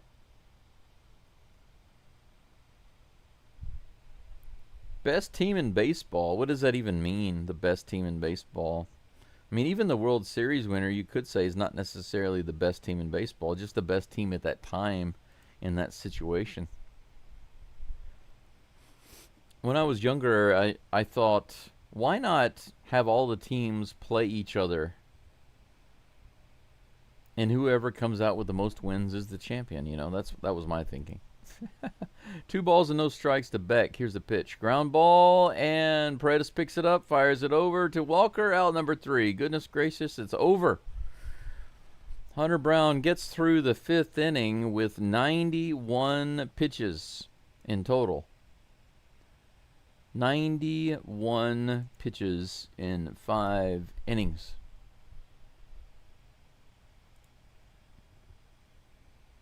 .91 pitches. 18.2 pitches per inning for Hunter Brown. But other than the homer, the 2-run homer, he's got us to the 6th. The top of the 6th coming up in just a moment, with Cooper Hummel due up, followed by Shay Whitcomb and Mauricio Dubé. Mauricio Dubé. Could you roll me another Mauricio Dubé? What kind of Dubé? A Mauricio Dubé. I don't know what this is. Oh, it's a very utilitarian type of Dubé. Our injured list is probably the best team in baseball, says Jay. I second that. You could put our injured list on the All-Star team. All-Star injury list. By the way, did you guys hear about Guillorme? Our recent addition, Mr. Chef Guillorme, Luis Guillorme. He went on the injured list also. Not as big a deal as somebody like Pena or Alvarez, but just another brick in the wall for the Astros IL list. Yes, Butterfly, I certainly hope so. Astros need to step up. Step them up. I don't know if it's good news or not, but we'll see. The Astros are going to be facing a new pitcher. Angel Civili. Angel Civili.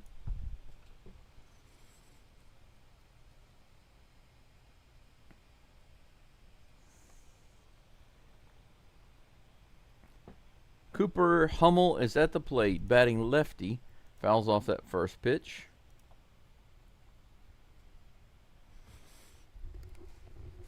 You can tell it's starting to get past the midpoint in the game when my ears start hurting from the glasses and the headphones. 0-1 is the count to Hummel. Sharply into right field on that smack. Hummel has a single. How about that? Leadoff runner. About time we had a leadoff runner with no outs. Nice little rip just past the second baseman on the right side, between the second baseman and the first baseman. Little gap there, but how about that? Shay Whitcomb is at the plate.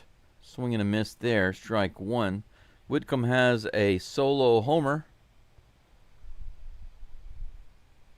1 for 2 today. Here comes the 0-1 pitch. Swing and a miss. 88-mile-per-hour slider right in the zone. 0-2.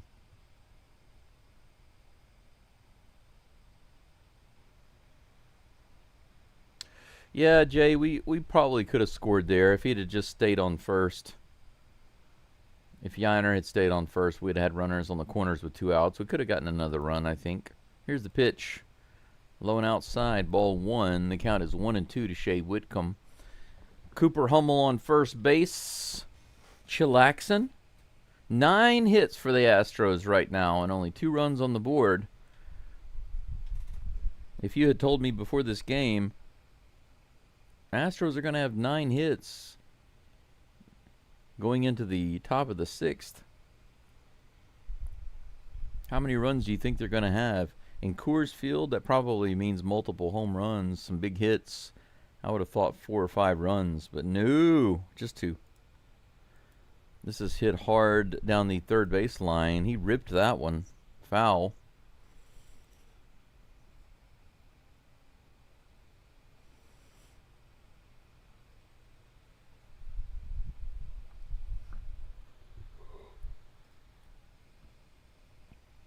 One ball, 2 strikes to Whitcomb.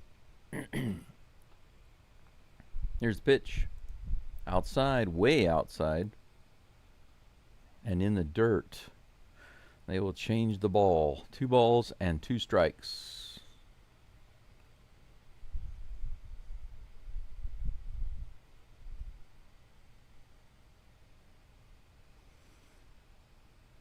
Here comes the next pitch from Chivilli. Fouled off again. This one bounced towards the dugout on the third base side. Count remains 2-2. Kind of relaxed right now. Too relaxed for me. It's making me sleepy, making me tired and sleepy. I've got things to do today. I don't need to get sleepy. Here's the 2-2. Swing and a miss. Come on, Whitcomb. Big whiff. Man, they are pronouncing his name so weird. It looks like Chivilli, but they're calling him Chivi. I guess the 2 L's has the Spanish sound. Chivi. Chivi. What a strange name. 1 away, Doobie at the plate. Here comes the first pitch. Outside, ball 1. Glad to see that Doobie didn't go after the first pitch there. That was a bad pitch to be swinging at, so good job. Fly out and a ground out for Doobie. Let's turn it around, baby. Here's the 1-0. High, 99 miles an hour. 2 balls and no strikes.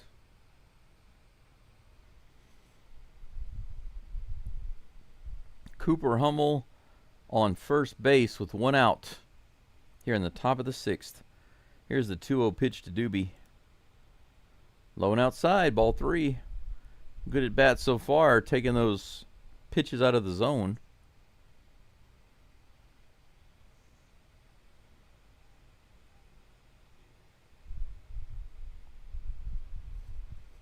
Three balls and no strikes. Here's the pitch. That's too far inside. Dubon has to back up to get kind of out of the way of it. Couple inches inside. Ball 4. 4-pitch walk by Chivilli. 2 runners on now. Hummel in scoring position at second base. And that brings up our big guy, Isaac the Ball Paredes. Pitching coach is going to come out and have a little chit-chat with Chivilli.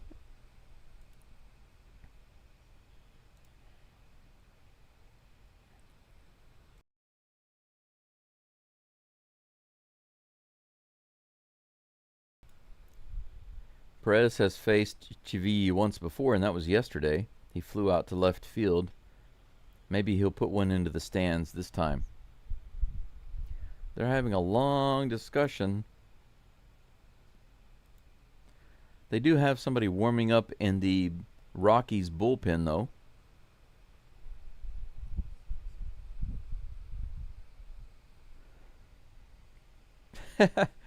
Isaac versus Chevy.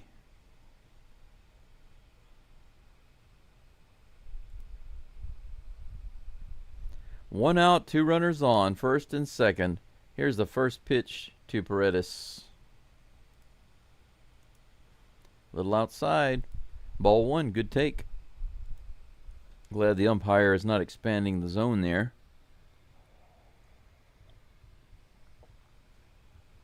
One ball, no strikes. Here's the toss.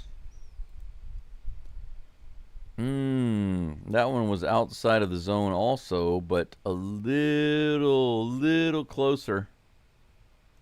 Called a strike.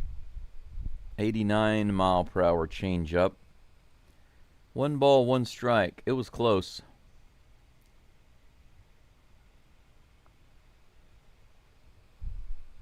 Here comes the 1-1 pitch. He hits this one straight up in the air. Should be playable by the third baseman, and it is. He puts it away for out number 2.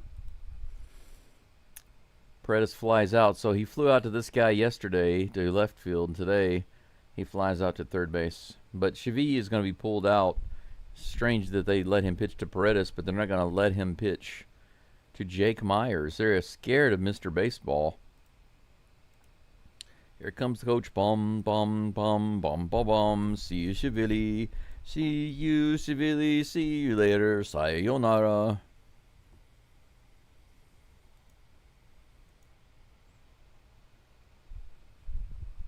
So the Astros have runners on first and second with 2 outs here in the top of the 6th. With Jake Meyers at the plate. He's 1 for 2 today with a double, and he has been ripping the ball really hard the entire game down that line.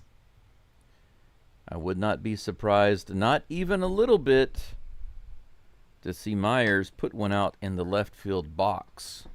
A 3-run homer by Jake Meyers would not be in the least bit surprising right now with the way he's been crushing the ball today. Jake Bird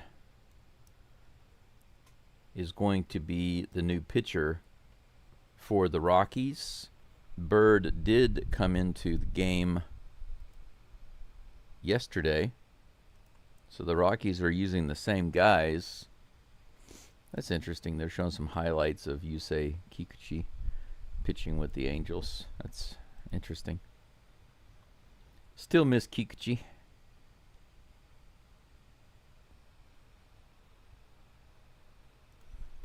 It was nice to have more than just Caucasian and Hispanic and black players. We almost never have Asian players in Houston, right?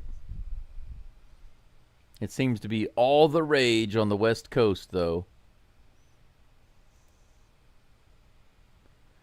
9 hits for the Astros, 5 hits for the Rockies, 1 error for the Rockies.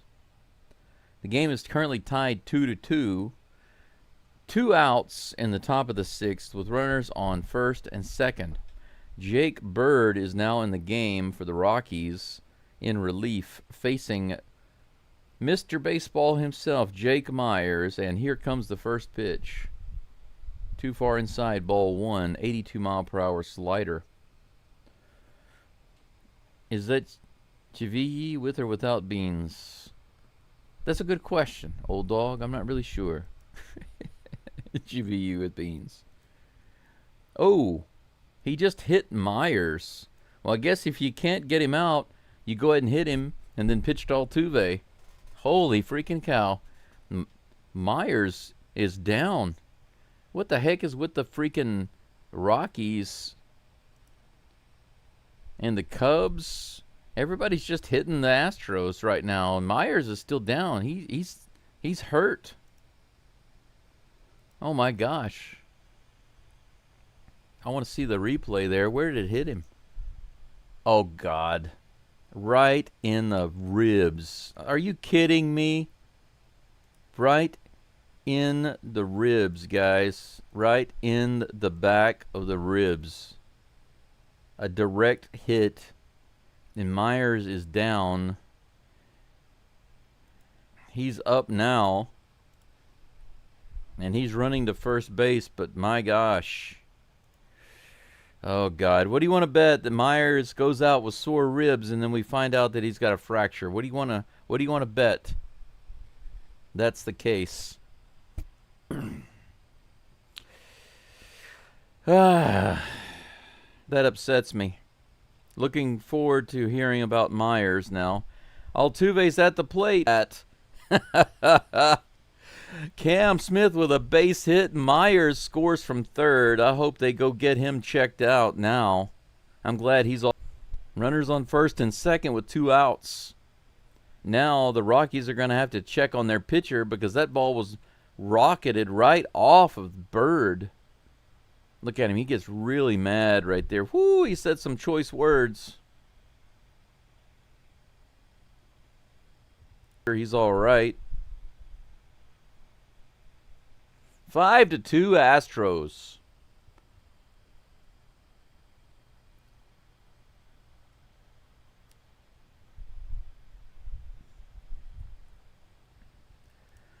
That's what they get for not giving up that ball right away. Why would you do that? They asked for the ball, and they're not wanting to give it to him. What kind of a crappy pitcher, crappy team does something like that? And that's what you get. You think about that. The pitcher had the ball. They didn't immediately give it to the Astros, and then he got hit on the next pitch. How's that for karma? Instant karma. Christian Walker is at the plate. High and outside, but clips the corner for strike 1. Altuve on second base. Cam Smith on first. 2 outs. Astros already have 3 runs this inning. Walker at the plate trying to add some more. Here's the 0-1 pitch. There's a little check swing to second base. Third base. They say that it hit Altuve. Really?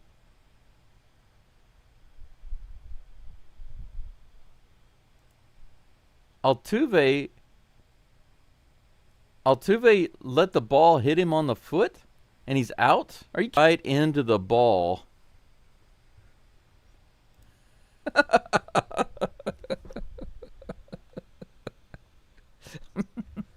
My God. Altuve, man.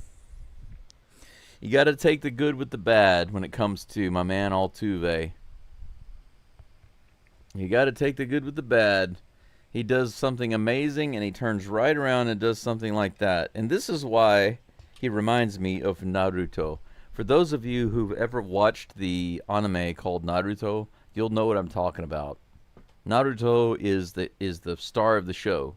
It's named after him.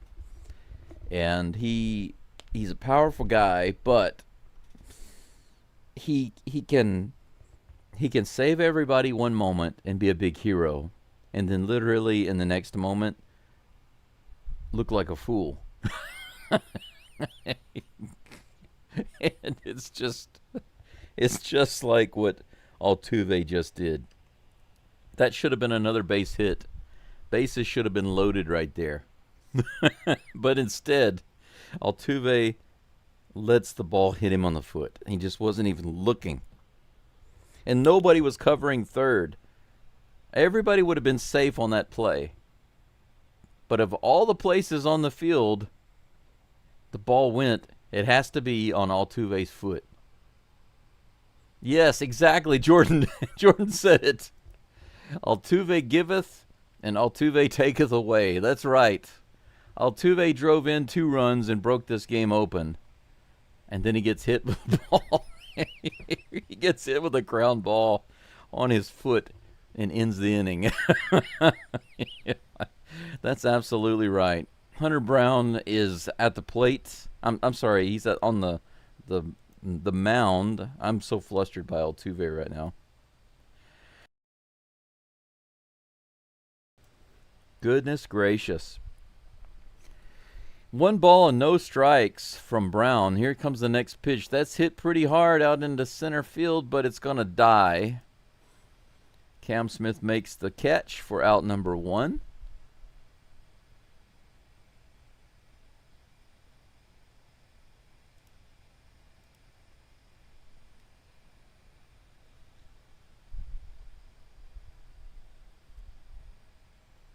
You know, it's really funny because The Astros commentators are talking about how they were looking at the replay during the break, and Altuve was looking at the ball the whole time he was running. Here's the pitch. This is hit into right field. That's going to be down for a single.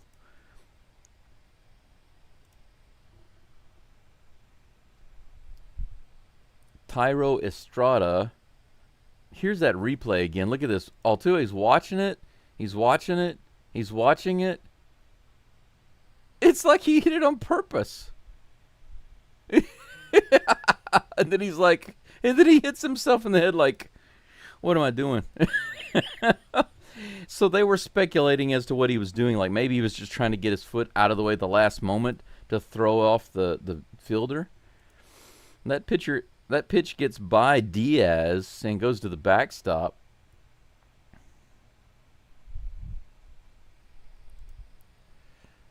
McMahon goes to second base. Whoa. Man, that came off the glove and hit the umpire right in the face mask. 1 ball, no strikes. This is hit into left field all the way back to the warning track. Hummel gets back to the wall and grabs it right at the wall, just a couple feet. Holy cow, that was almost a homer. McMahon tags up and goes to third base. 2 outs with the runner on third. Man, Hunter Brown almost gave up another homer right there. Dolt.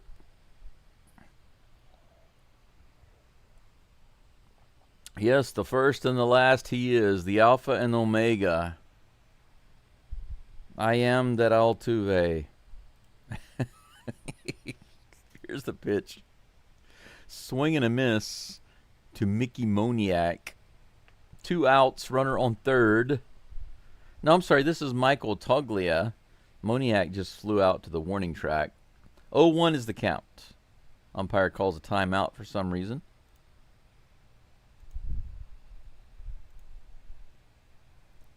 Oh, it looks like somebody threw like a golf ball onto the field, or a baseball. They sent somebody out to grab it. Play resumes. 59 likes on the channel. I'm one like away from 60. If you haven't liked the live stream, I appreciate you doing so. 99, just a little low and outside. The count is even, 1-1.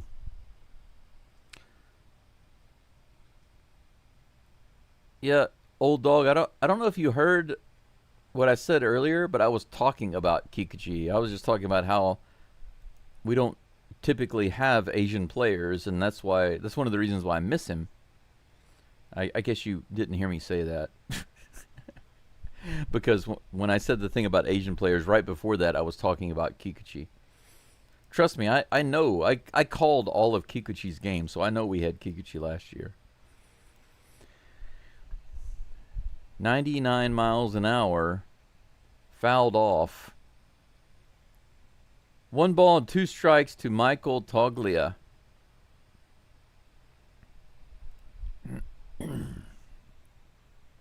Two outs, 1 ball, 2 strikes. Here comes the pitch. Nope. Brown steps off. Sometimes you guys hear like one thing that I say, but you don't hear the other thing. So whenever I read your comments, it's like, whoop. I just said that. Yeah, he stepped out. It makes, I thought so. I thought so. Because I saw, actually I showed, there was an advertisement on the screen showing you say Kikuchi pitching. I actually showed that on the screen. And that's why I started talking about him. Here comes the 1-2 pitch. Fouled off. 99 again. 1 ball, 2 strikes. The count remains.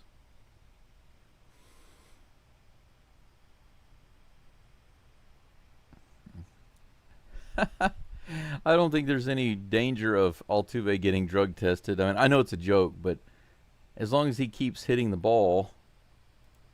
Strike 3, 90 miles an hour, below the zone. Hunter Brown, a little fired up there. 8 strikeouts for Hunter Brown, 102 pitches. Toglia, little pumped up there. He struts off the mound. That's going to be it for Hunter Brown. He finishes 6 innings today with 102 pitches. Astros up 5-3. I'm sorry, 5-2. My bad. 5-2. Going into the top of the 7th. Emptying the tank 99 at 100 pitches. That's right. He's still trying to get that 100-mile-per-hour pitch.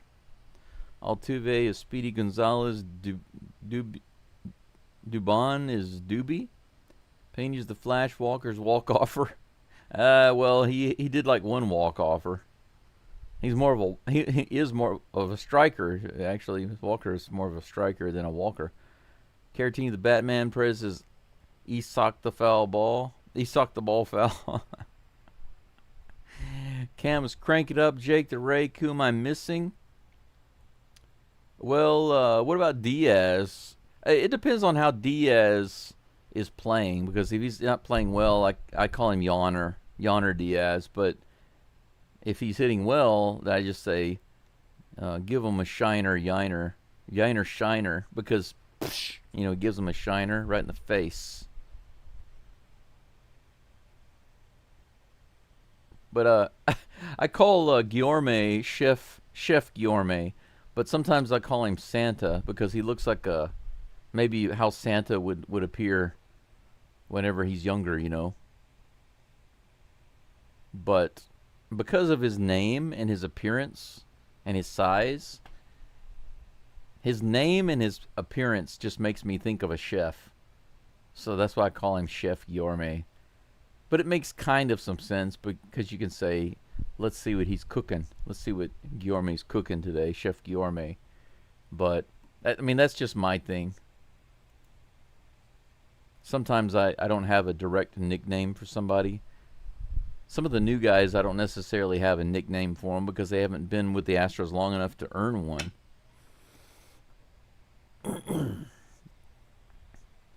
Rockies have a new pitcher on the mound.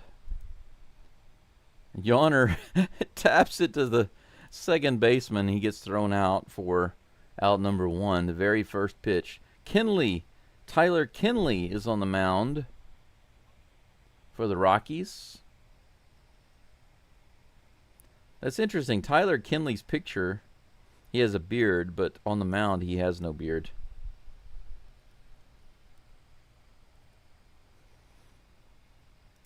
Cooper Hummel at the plate, batting lefty. With 1 out, nobody on. Here's the second pitch. The first pitch to Hummel in the dirt, ball 1. Tyler Kinley, 6.69 ERA, right-handed pitcher.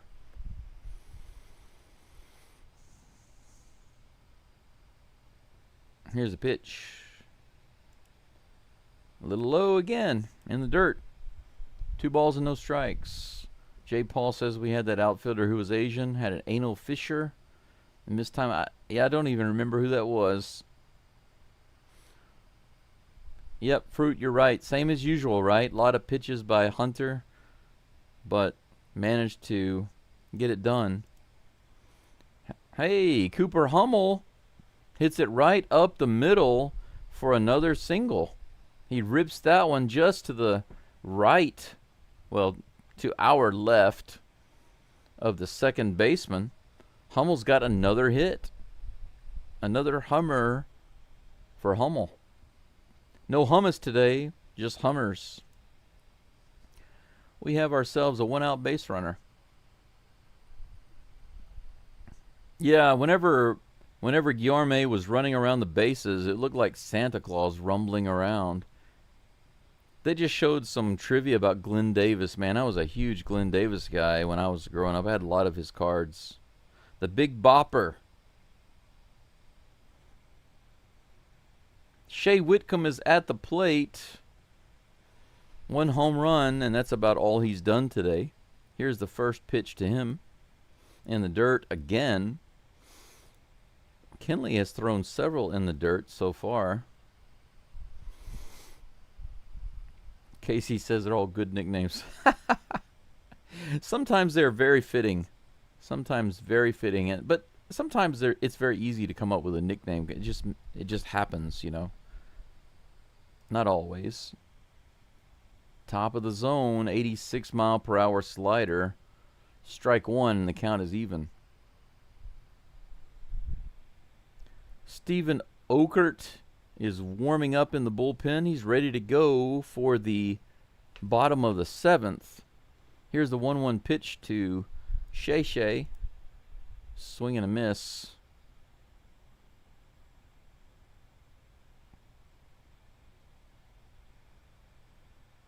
One ball, 2 strikes.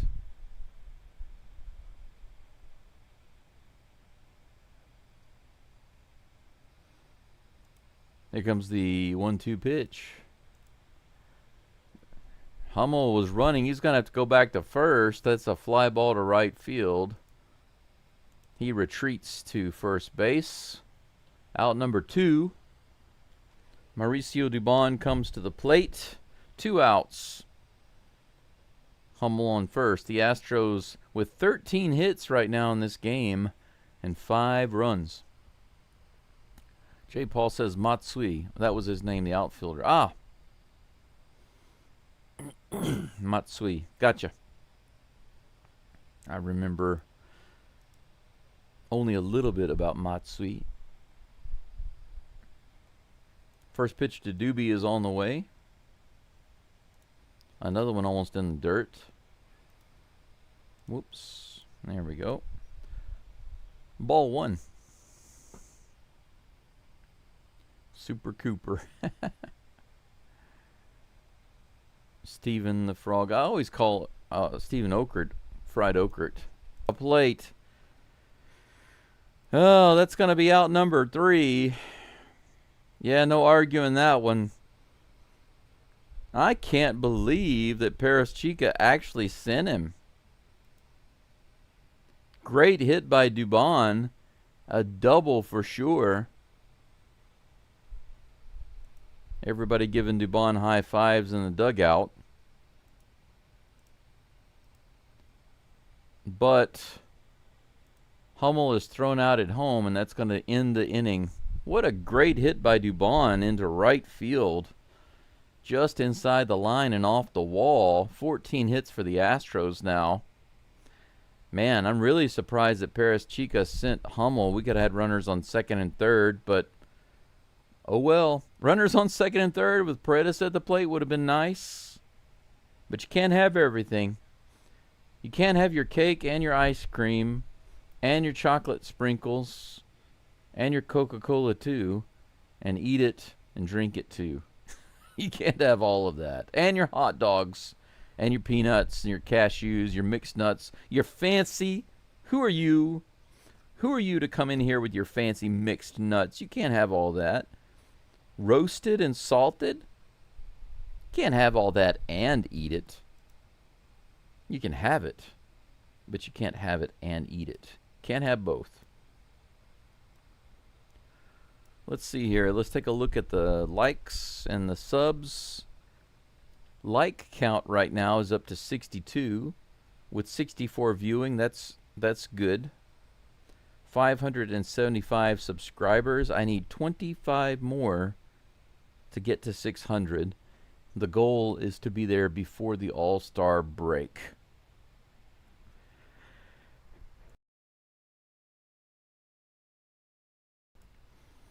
For those of you who are Astros fans, I much appreciate you getting me to 600.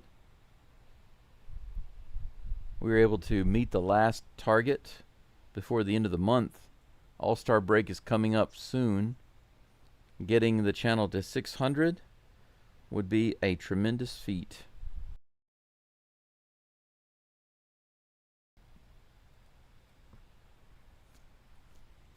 Fried Okert on the mound for the STROS.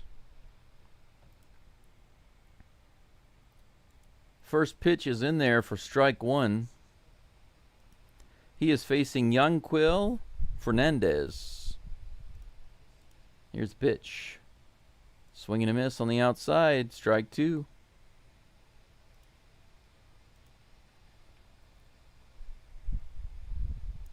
Good old Okert. Here comes the 0-2. Serve him up some fried Okert. Nope, that one's outside.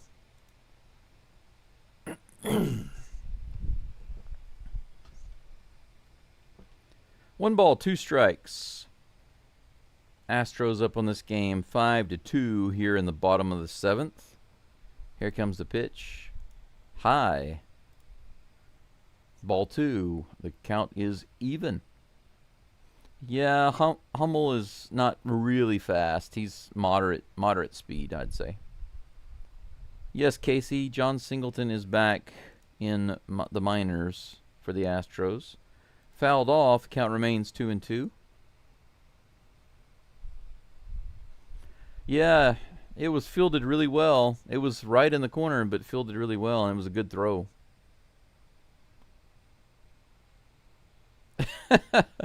Yeah, Paris Chica, he's got a strange track record over at third. Swing and a miss. Okert makes him eat. Fernandez says, I don't want any fried Okert.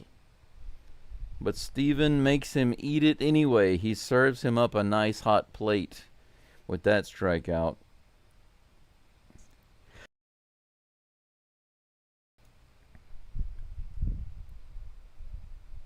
I'm going to open some cashews just now. Man, I like cashews. Cashews are my favorite.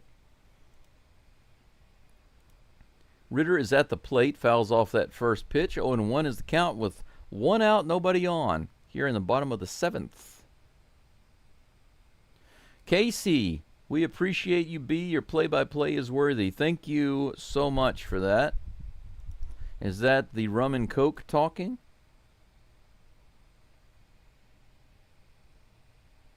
In China, they kind of believe that alcohol brings out the truth.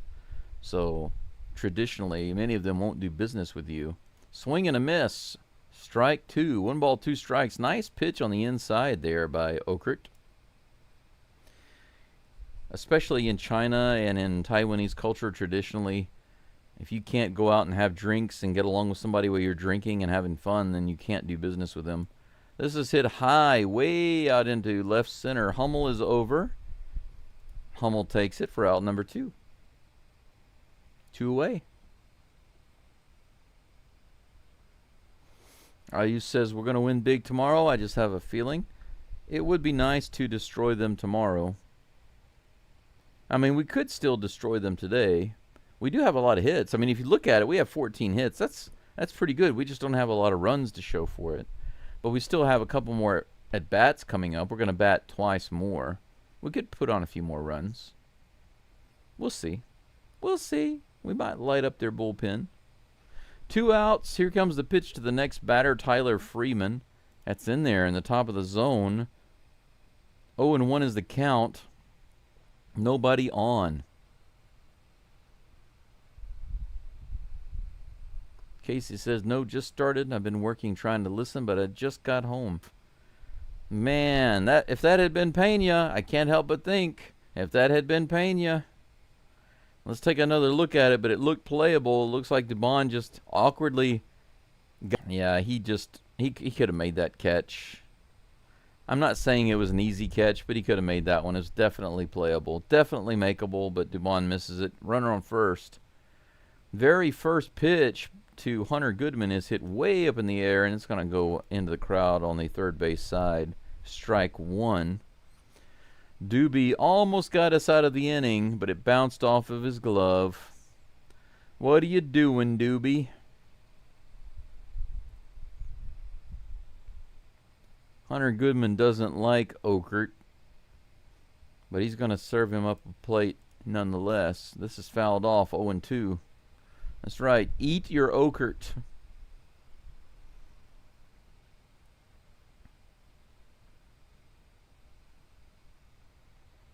Casey Jones says facts. Crispy Captures. Welcome back. It's good to see you there. Here's the pitch. This is hit into center field. Meyers is coming in, and he's got it on the run. There we go. That's how you do it, Doobie. And get under it and catch it. Put it in your glove. That's how you do it. I'm glad to see Meyers is still in the game running around. I hope he doesn't have any issues with his ribs like Pena did, because he got nailed, guys, in case you don't know that. Meyers got nailed really hard in his back earlier by a pitch, and he was down on his knee for a while. It might have just knocked the wind out of him, But let's just hope that he's all right, he's healed, and no fractures. We don't need another guy to go down with a fractured rib cage, man. I mean, the Astros, what in the world is going on, right, with the injuries? It's just ridiculous. It's absolutely redonkulous. It's smurfing crazy. But Crispy, yeah, thank you. You said thanks for doing these live streams, and you value listening to me over the other commentators. I appreciate that. Of course, I have said before that I do add a little commentary, right? And I hope I can make it a little more interesting. It is quite the challenge, though, because my main focus for you guys, literally my main focus, and it doesn't sound sexy, but my main focus is to literally do the play-by-play. So if somebody's listening, they should be able to tell what's going on in the game. You know, if you're listening, like some people might say, well, why not just use the MLB app and watch the game there? Well, that's the problem. If you can't literally sit and watch the game, you're not going to hear everything that's happening. You're not going to hear every pitch. You're not going to understand what's going on the field. You're not going to... I mean, a lot of times when you're watching the TV, right, they don't tell you everything that's happening. So if Dubon comes to the plate and gets a double, they'll say, Doobie with a nice swing, and there's something happening on the field, but you're not going to know what's going on because they're assuming you're watching it, right, on the TV. There's a big difference between listening on the radio and watching on the TV. So the live play-by-play is my main focus.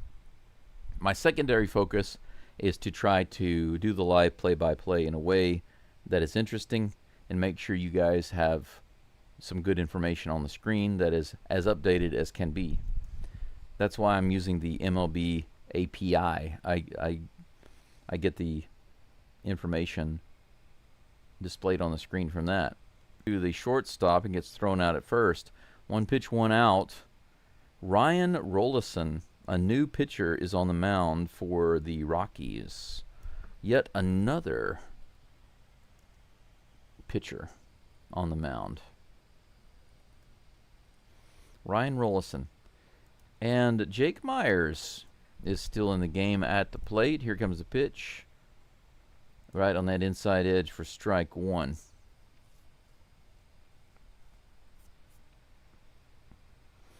Oh, and 1 is the count to Mr. Baseball, Jake Meyers. High and outside, ball 1. The count is now even. 1 ball, 1 strike, 1 out. Caleb Ort is warming up in the bullpen. It looks like he may get the call for the Astros in the 8th. We'll see. Here's the pitch to Meyers. Right on that outside edge. That was a good pitch. 79-mile-per-hour curveball. Strike 2. 1-2. Altuve on deck. Ayu says, looking forward to the Dodgers series, especially because we're missing our best guys. I won't be mad, though, even if we lose the series. I don't want to lose. I won't be mad, but I won't be happy about it. Ground ball to short. Meyers is hustling to first. Did he beat it? They say that he's out. Are they going to check that? They're going to take a look at it. It's close. Meyers might have an infield hit. The Astros are not going to challenge.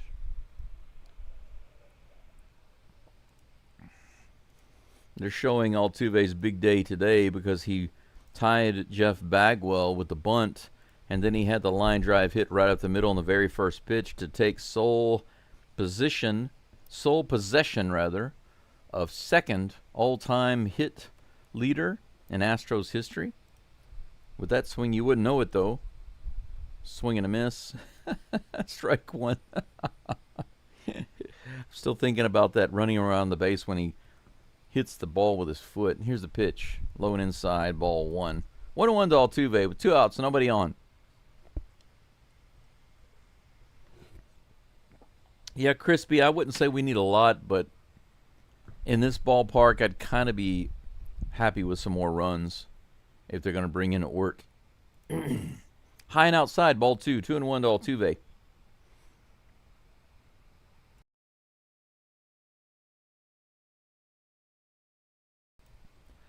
Here comes the 2-1 pitch. Just a little outside. Good takes by Altuve after that terrible swing. That could have been ball 4 right there. Rollison actually hasn't thrown anything good in the zone at all. Altuve learned his lesson after the first pitch and took the next 3. 3-1 is the count. Here comes the pitch.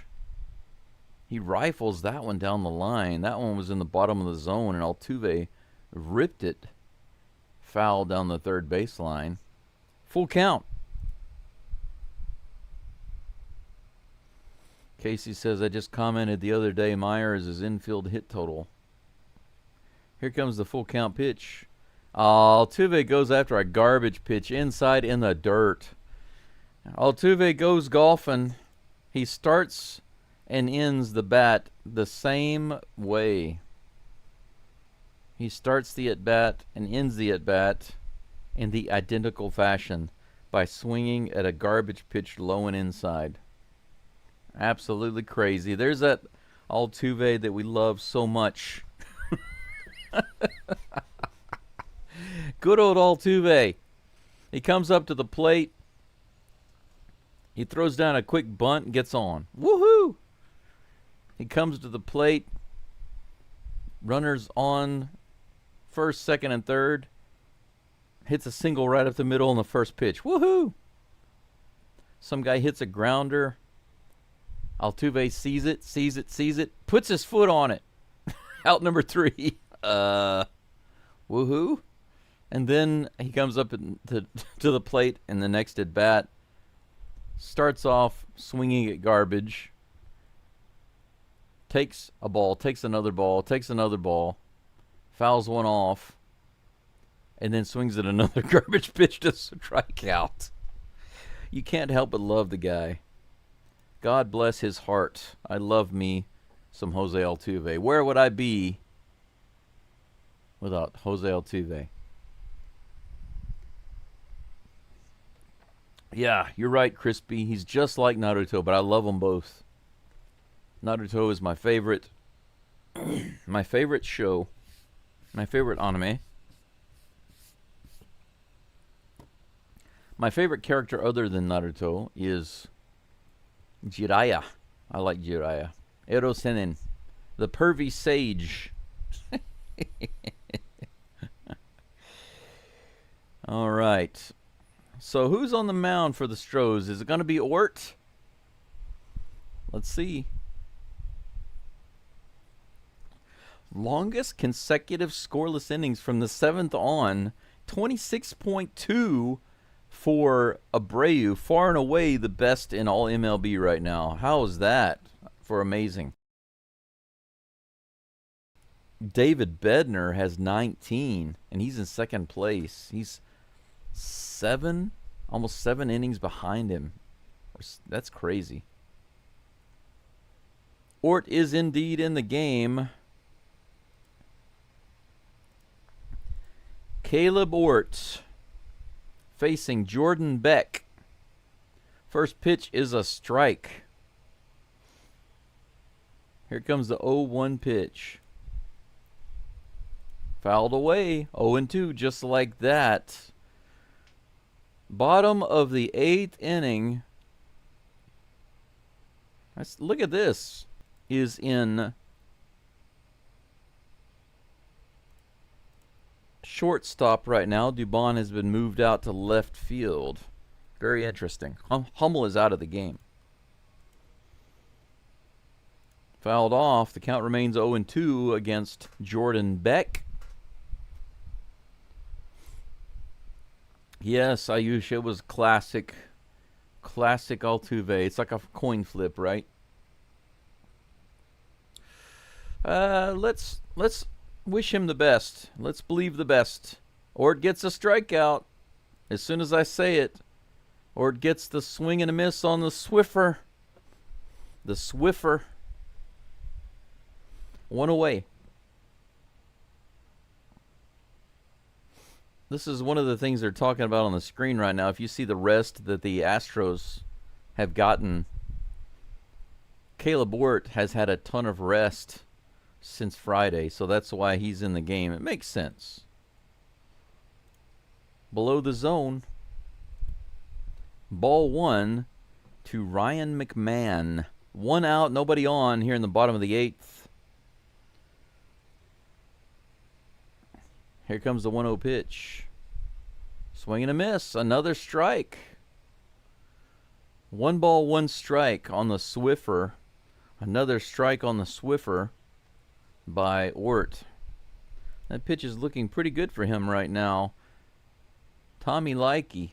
Tommy wants his very first play with the Astros there. Great scoop. Bad throw to first. But Walker's able to grab it and tag him out. Great. Easily grab it and tag him out. All right. Come on, Short. Calm down, man. 2 outs. Thairo Estrada at the plate. First pitch. Check swing in the dirt. Ball 1.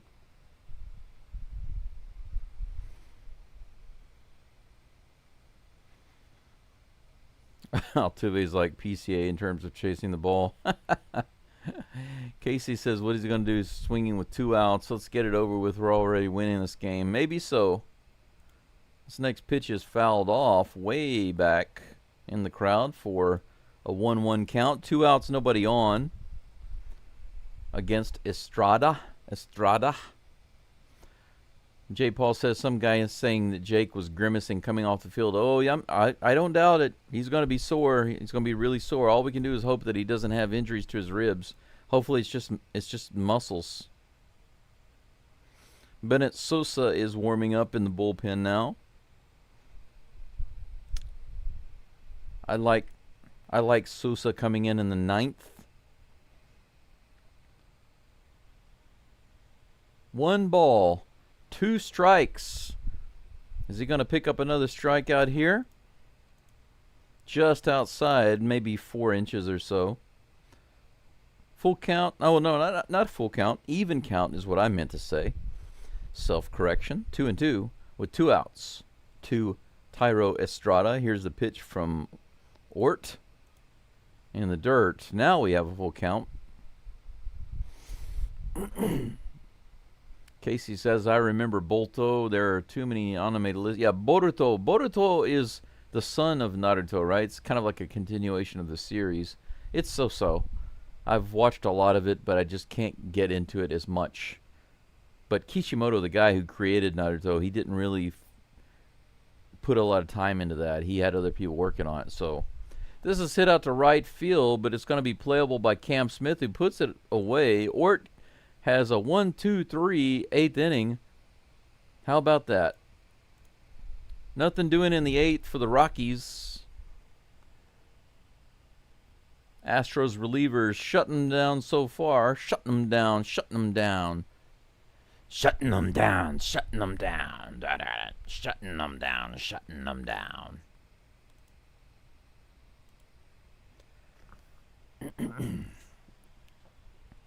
STROS with 1 more chance to put some insurance runs on the board.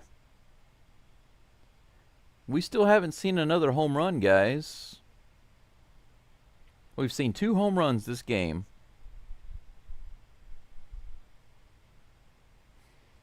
Still waiting for another one. If we look at the poll, how many more home runs do you think there are going to be in this game? Most of you said 1. 31% of you said 2, 9% said 3, and 14% said 4 or more. Now that it is the 9th inning, I'm going to end the poll. And we'll see at the end of the game who turns out to be right. Okay? As of right now, it might be 0. I didn't even put 0 on there. I thought for sure there'd be at least 1 more, but if it's 0, that's interesting. Crispy, do you think Josh Hader? No, he will not. Bennett Sousa will pitch. He was warming up the bullpen. Kaiser Sousa. Yeah, Yush. There are a bunch of Astros fans there. It's almost sold out. Yeah, they were even talking about that on one of the podcasts I was listening to, they said a lot of the Astros fans are in that area and traveled to be in that game. Maybe it's like a vacation for them. I don't know. It seems like a nice place, nice weather, nice park. Cam Smith is at the plate. He's having a pretty good day. 2 for 4. Takes that first pitch inside for ball 1. Ryan Rollison appears to still be in the game for the Rockies. Here comes the 1-0 pitch. Too far inside again. 2-0. Good take by Cam.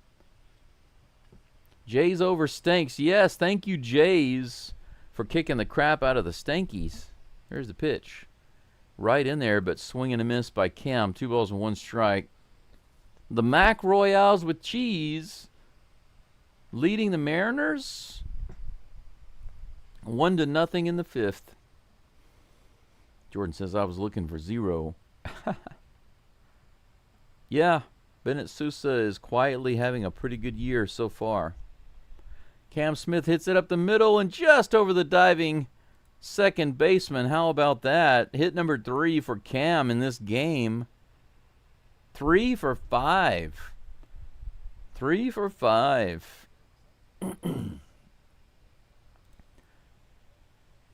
A high curveball, 80 miles an hour. It did not drop. It just kind of floated up there. Right over the glove of the second baseman, too. All right. We have ourselves a leadoff base runner in the top of the 9th with no outs. How about that? Christian Walker up at the plate. He's also 2 for 4. Is he going to go 3 for 5 also? He hits this one up the middle. That might be a double play ball, and it is. That's unfortunate. Unassisted double play for the second baseman. 2 away. No more base runner. Thanks for that, Walker. Yainer Diaz comes to the plate.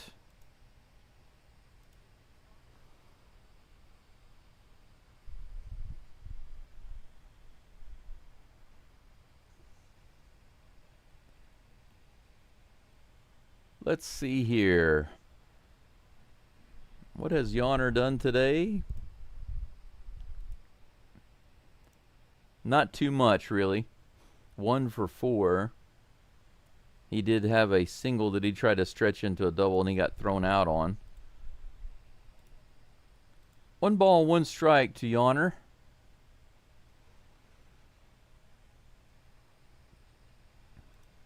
Here comes the next pitch. Inside, taken for ball 2. 2-1. Jordan says Mets have really fallen since burning the flag. Yeah, I think the Mets have this thing about jinxing themselves somehow, right? They've done it with other things. Hey, Yainer might have himself another hit. He does. Right center field.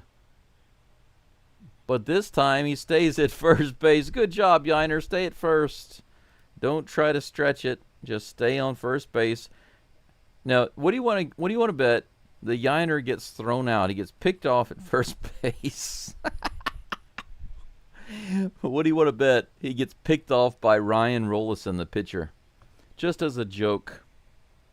But check it out. We're going to get to see Zach Short for the first time. He was just called up to the Astros today. First pitch to him on the way. High and outside, ball 1. Let's see what he does. If anything. It'd be nice to see him do something, wouldn't it? Whoops. Kept that up there way too long. Here comes the 1-0 pitch to Short. Little high. Good take again. 2 balls, no strikes. Yainer, homer, well, that came in a little late. 2 balls, no strikes to Zach Short. Here's the pitch. That's in there for strike 1. 92-mile-per-hour fastball. 2 balls, 1 strike. Short goes short for a long homer. How great would it be for him to get a home run with his first at bat? Just got called up today, but this is the park to do it, right? Yainer almost gets thrown out at first base.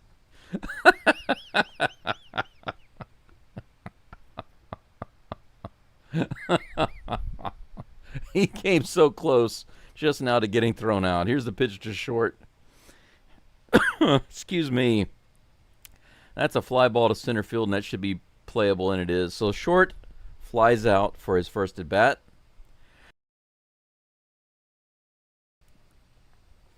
Five to 2. Astros up going into the bottom of the ninth. Yainer almost gets my prediction true about getting picked off at first base. And short comes up a little short with a fly out, his first at bat for the Astros. But at least he didn't strike out or look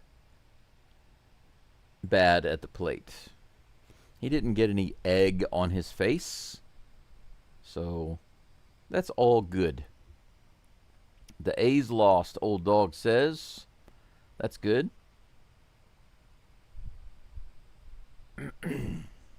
IU says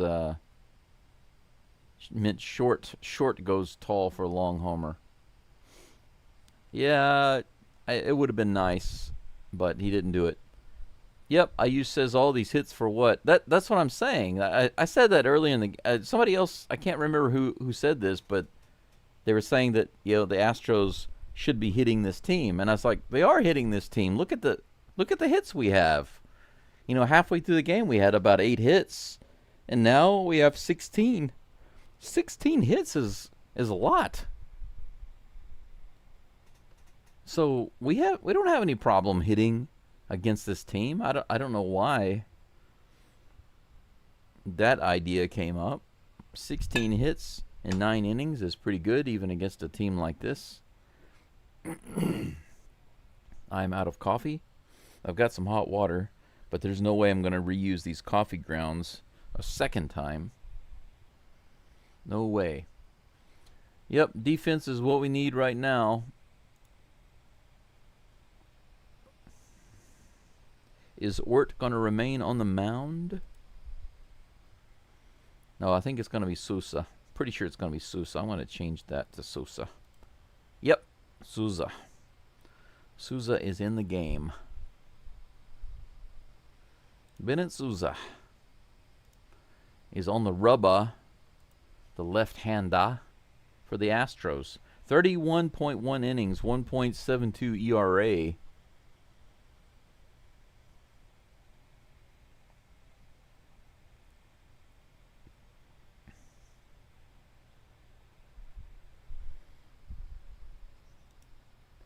Sousa is going to be facing Mickey Moniak, looks like, who's 1 for 3 today.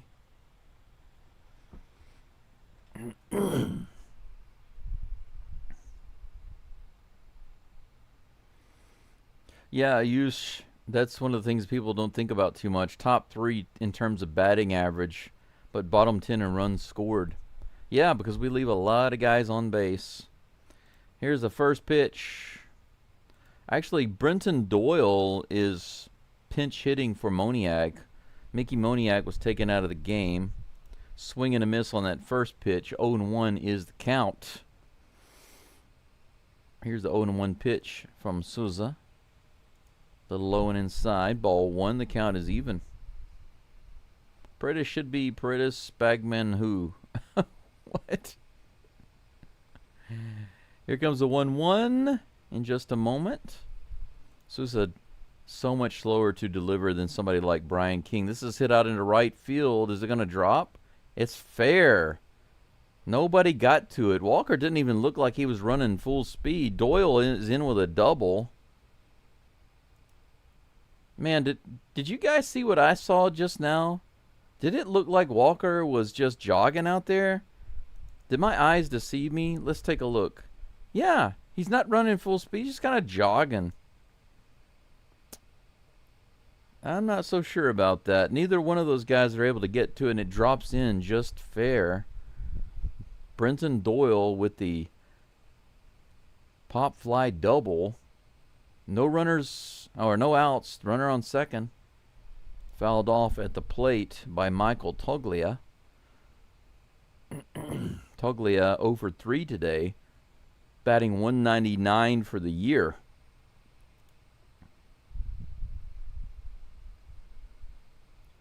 Yeah, Ayush, he's definitely no Cam Smith. He's even Alex Bregman. He ran his butt off for foul balls and stuff like that. This is also into right field, and that's also going to drop. Are you kidding me? Into right field in almost the same spot. 2 fly balls to right field. That one didn't stay up very long, so there was no chance for anybody to get to it. Back-to-back fly balls for Sousa in the same spot. That one with no hang time on it. There was no chance for anybody to get that. Runners on the corners with no outs. The tying run comes to the plate. Diaz goes out to the mound to have a little chit-chat with Sousa. 9 hits now for the Rockies. Cam Smith out there sweating and panting. 2 plays in a row. He had to run his butt off to get over there.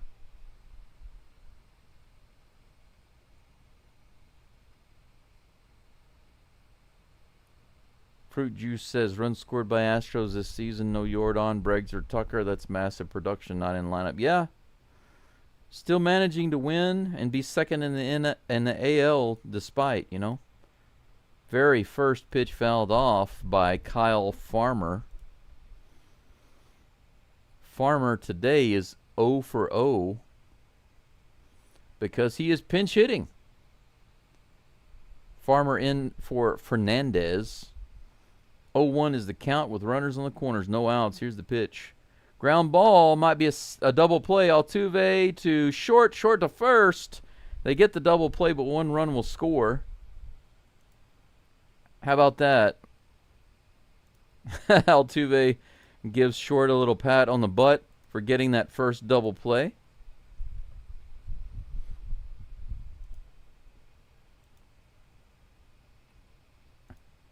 Yeah. Altuve's like, that's what I'm talking about right there. All right. 5-3 with nobody on. 2 outs. 2 outs. Ryan Ritter at the plate. 0 for 2 today with a walk. With that swing and a miss, the count is 0-1. Here comes the pitch. This is hit high in the infield. Nope, just over the head of Altuve. And it drops in front of Meyers. That's another soft single, man. How about that? 3 soft singles.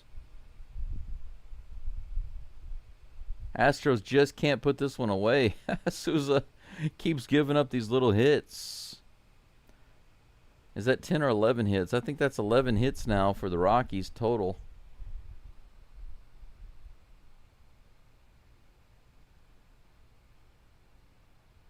I wouldn't say I was annoyed with Walker since day one, but after he showed that he wasn't going to really do anything, I was... Oh, man, that was a wild pitch. It gets underneath Diaz's glove. The runner advances to second. Okay.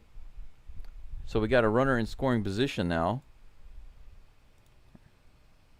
Yeah, I think that's a pass ball. That's not a wild pitch. Yiner just couldn't get his glove on it. Wasn't really expecting it low and outside, I guess. 1 ball, no strikes to Freeman. Here's the pitch.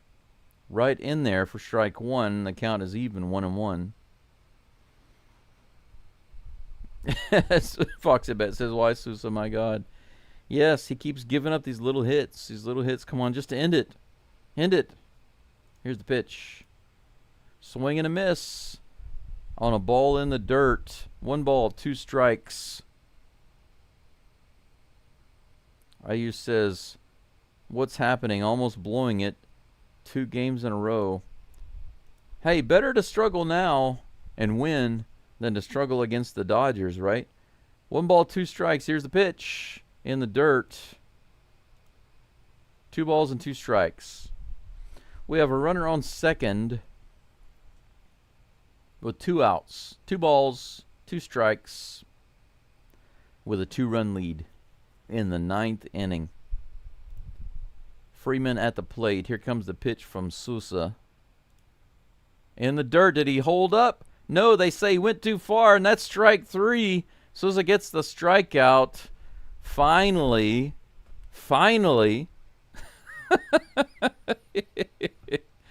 Holding on to the 5-3 lead just barely by the skin of their teeth. 18 games over 500 are the Astros right now. That's one of the things they're talking about in the commentators' comments right now. They're talking about the Astros regardless of what happens to the players and the games, whatever. They find ways to win. That's true. They've been finding ways to win. It's not pretty. But you know what they say in a game like this, a W is a W. If you are talking about college football, then a W is not always a W, because you can play so terribly against a weak team that it can really hurt you. You can lose your position in the polls. It can cause you to slip out of first place or whatever. It can cause you to slip further down. So just because you win doesn't mean that you will maintain your position, and it doesn't mean that you will be able to move up. Performance matters a lot in college football. But in pretty much all of the professional sports, it doesn't matter. In basketball, baseball, and even in American football. And by the way, if you're asking me, why do you say American football? It's just force of habit because I live in Japan. Since I moved to Asia, I've been here for over 12 and a half years. And if I just say football, people will think I'm talking about soccer. So I have to say American football. So sometimes that comes out, but just so you know. But anyway, NFL, you win, you win. It doesn't matter if you're playing a bad team and you play terribly and you barely manage to win in overtime. It doesn't matter. A win is a win is a win. It's the same thing in baseball. So as long as we can find a way to win, it's okay. It's all right. Absolutely, Justin. Let's go Astros. When do the Astros play the Dodgers next? I believe we go straight into that right after, a couple days later. I don't believe we're going to get a break. But just to answer your question, I'm going to pull up we're going to do a recap of this game like I always do. And then we're going to take a look at a preview of tomorrow's game. But right now, just to answer your question, we have the Dodgers 2 days from now. So tomorrow we have Game 3 versus the Rockies.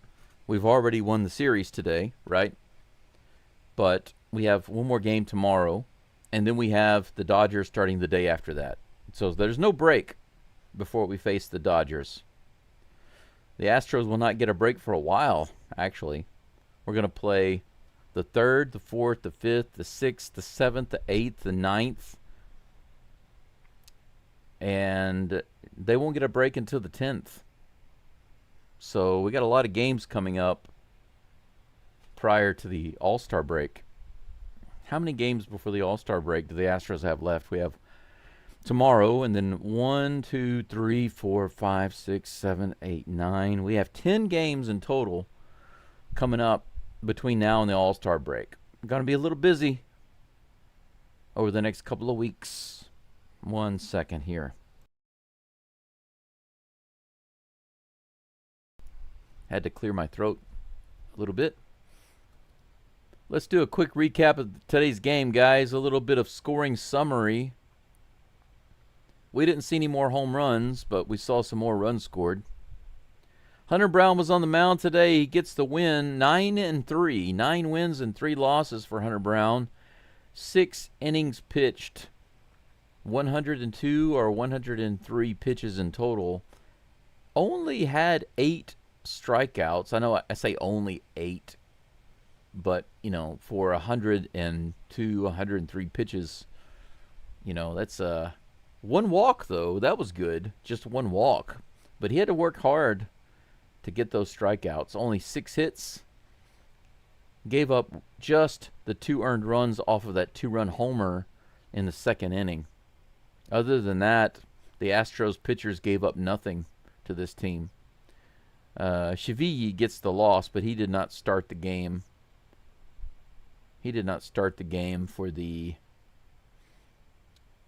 Rockies.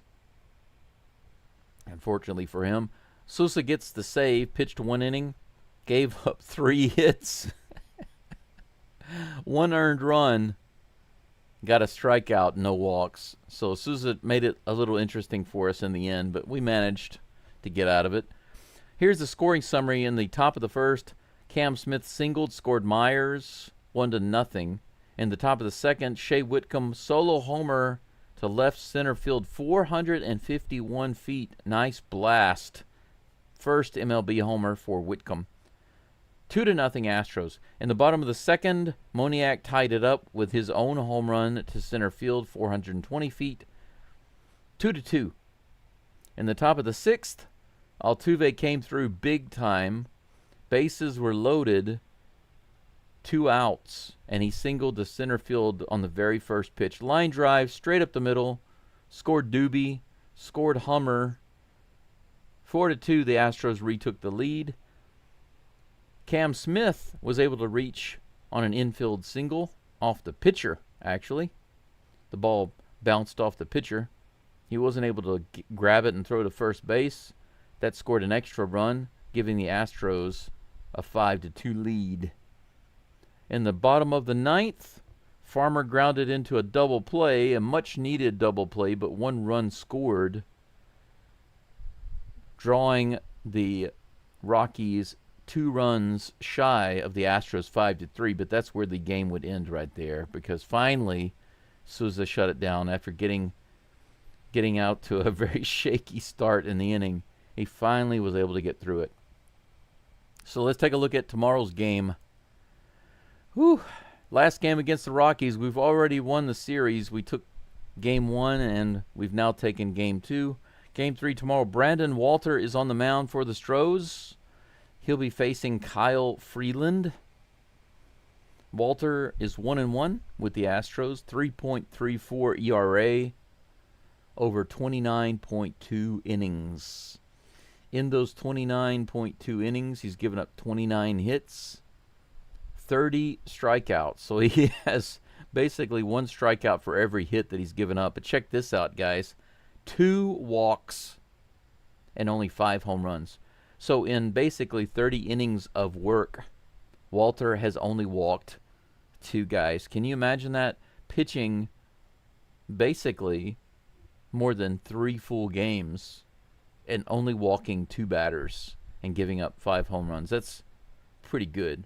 Pretty good. If he can just keep those hits down, we should have no problem. According to the matchup predictor on ESPN, the Astros have about a 64% chance of winning tomorrow's game. So we should sweep the Rockies and be at 53-34 before we go to face those draft Dodgers.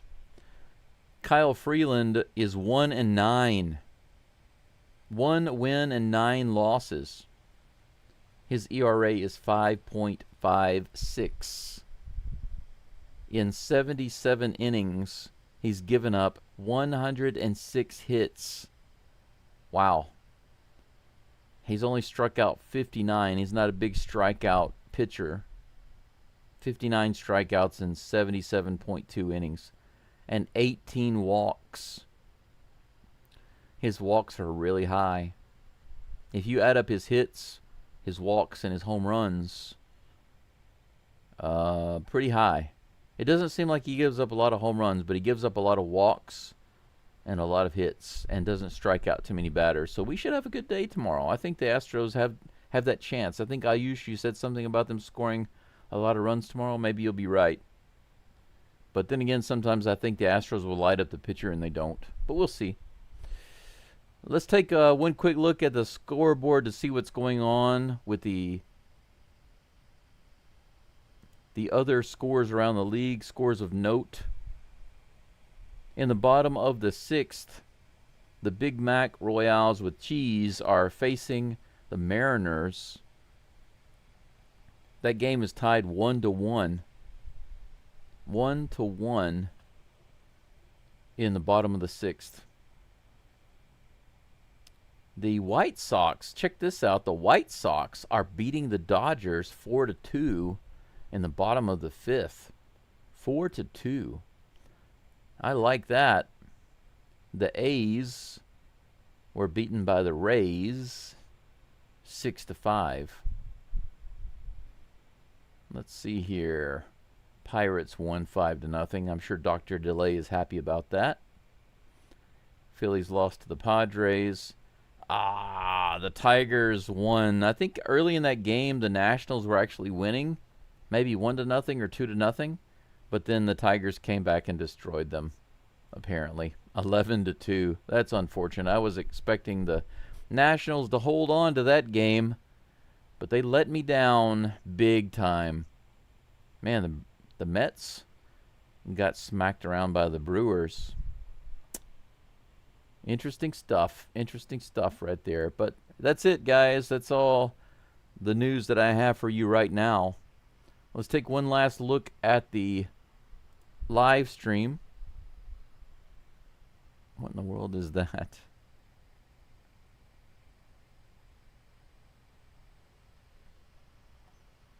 Oh, okay, I see. I see what that is.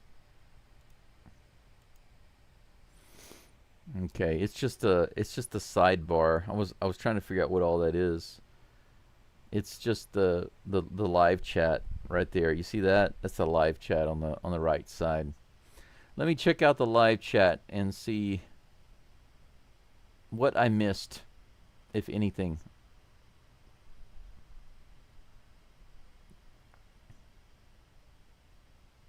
Absolutely, Texas Repo. The Dodgers are indeed beatable. We can do it. We can take that series.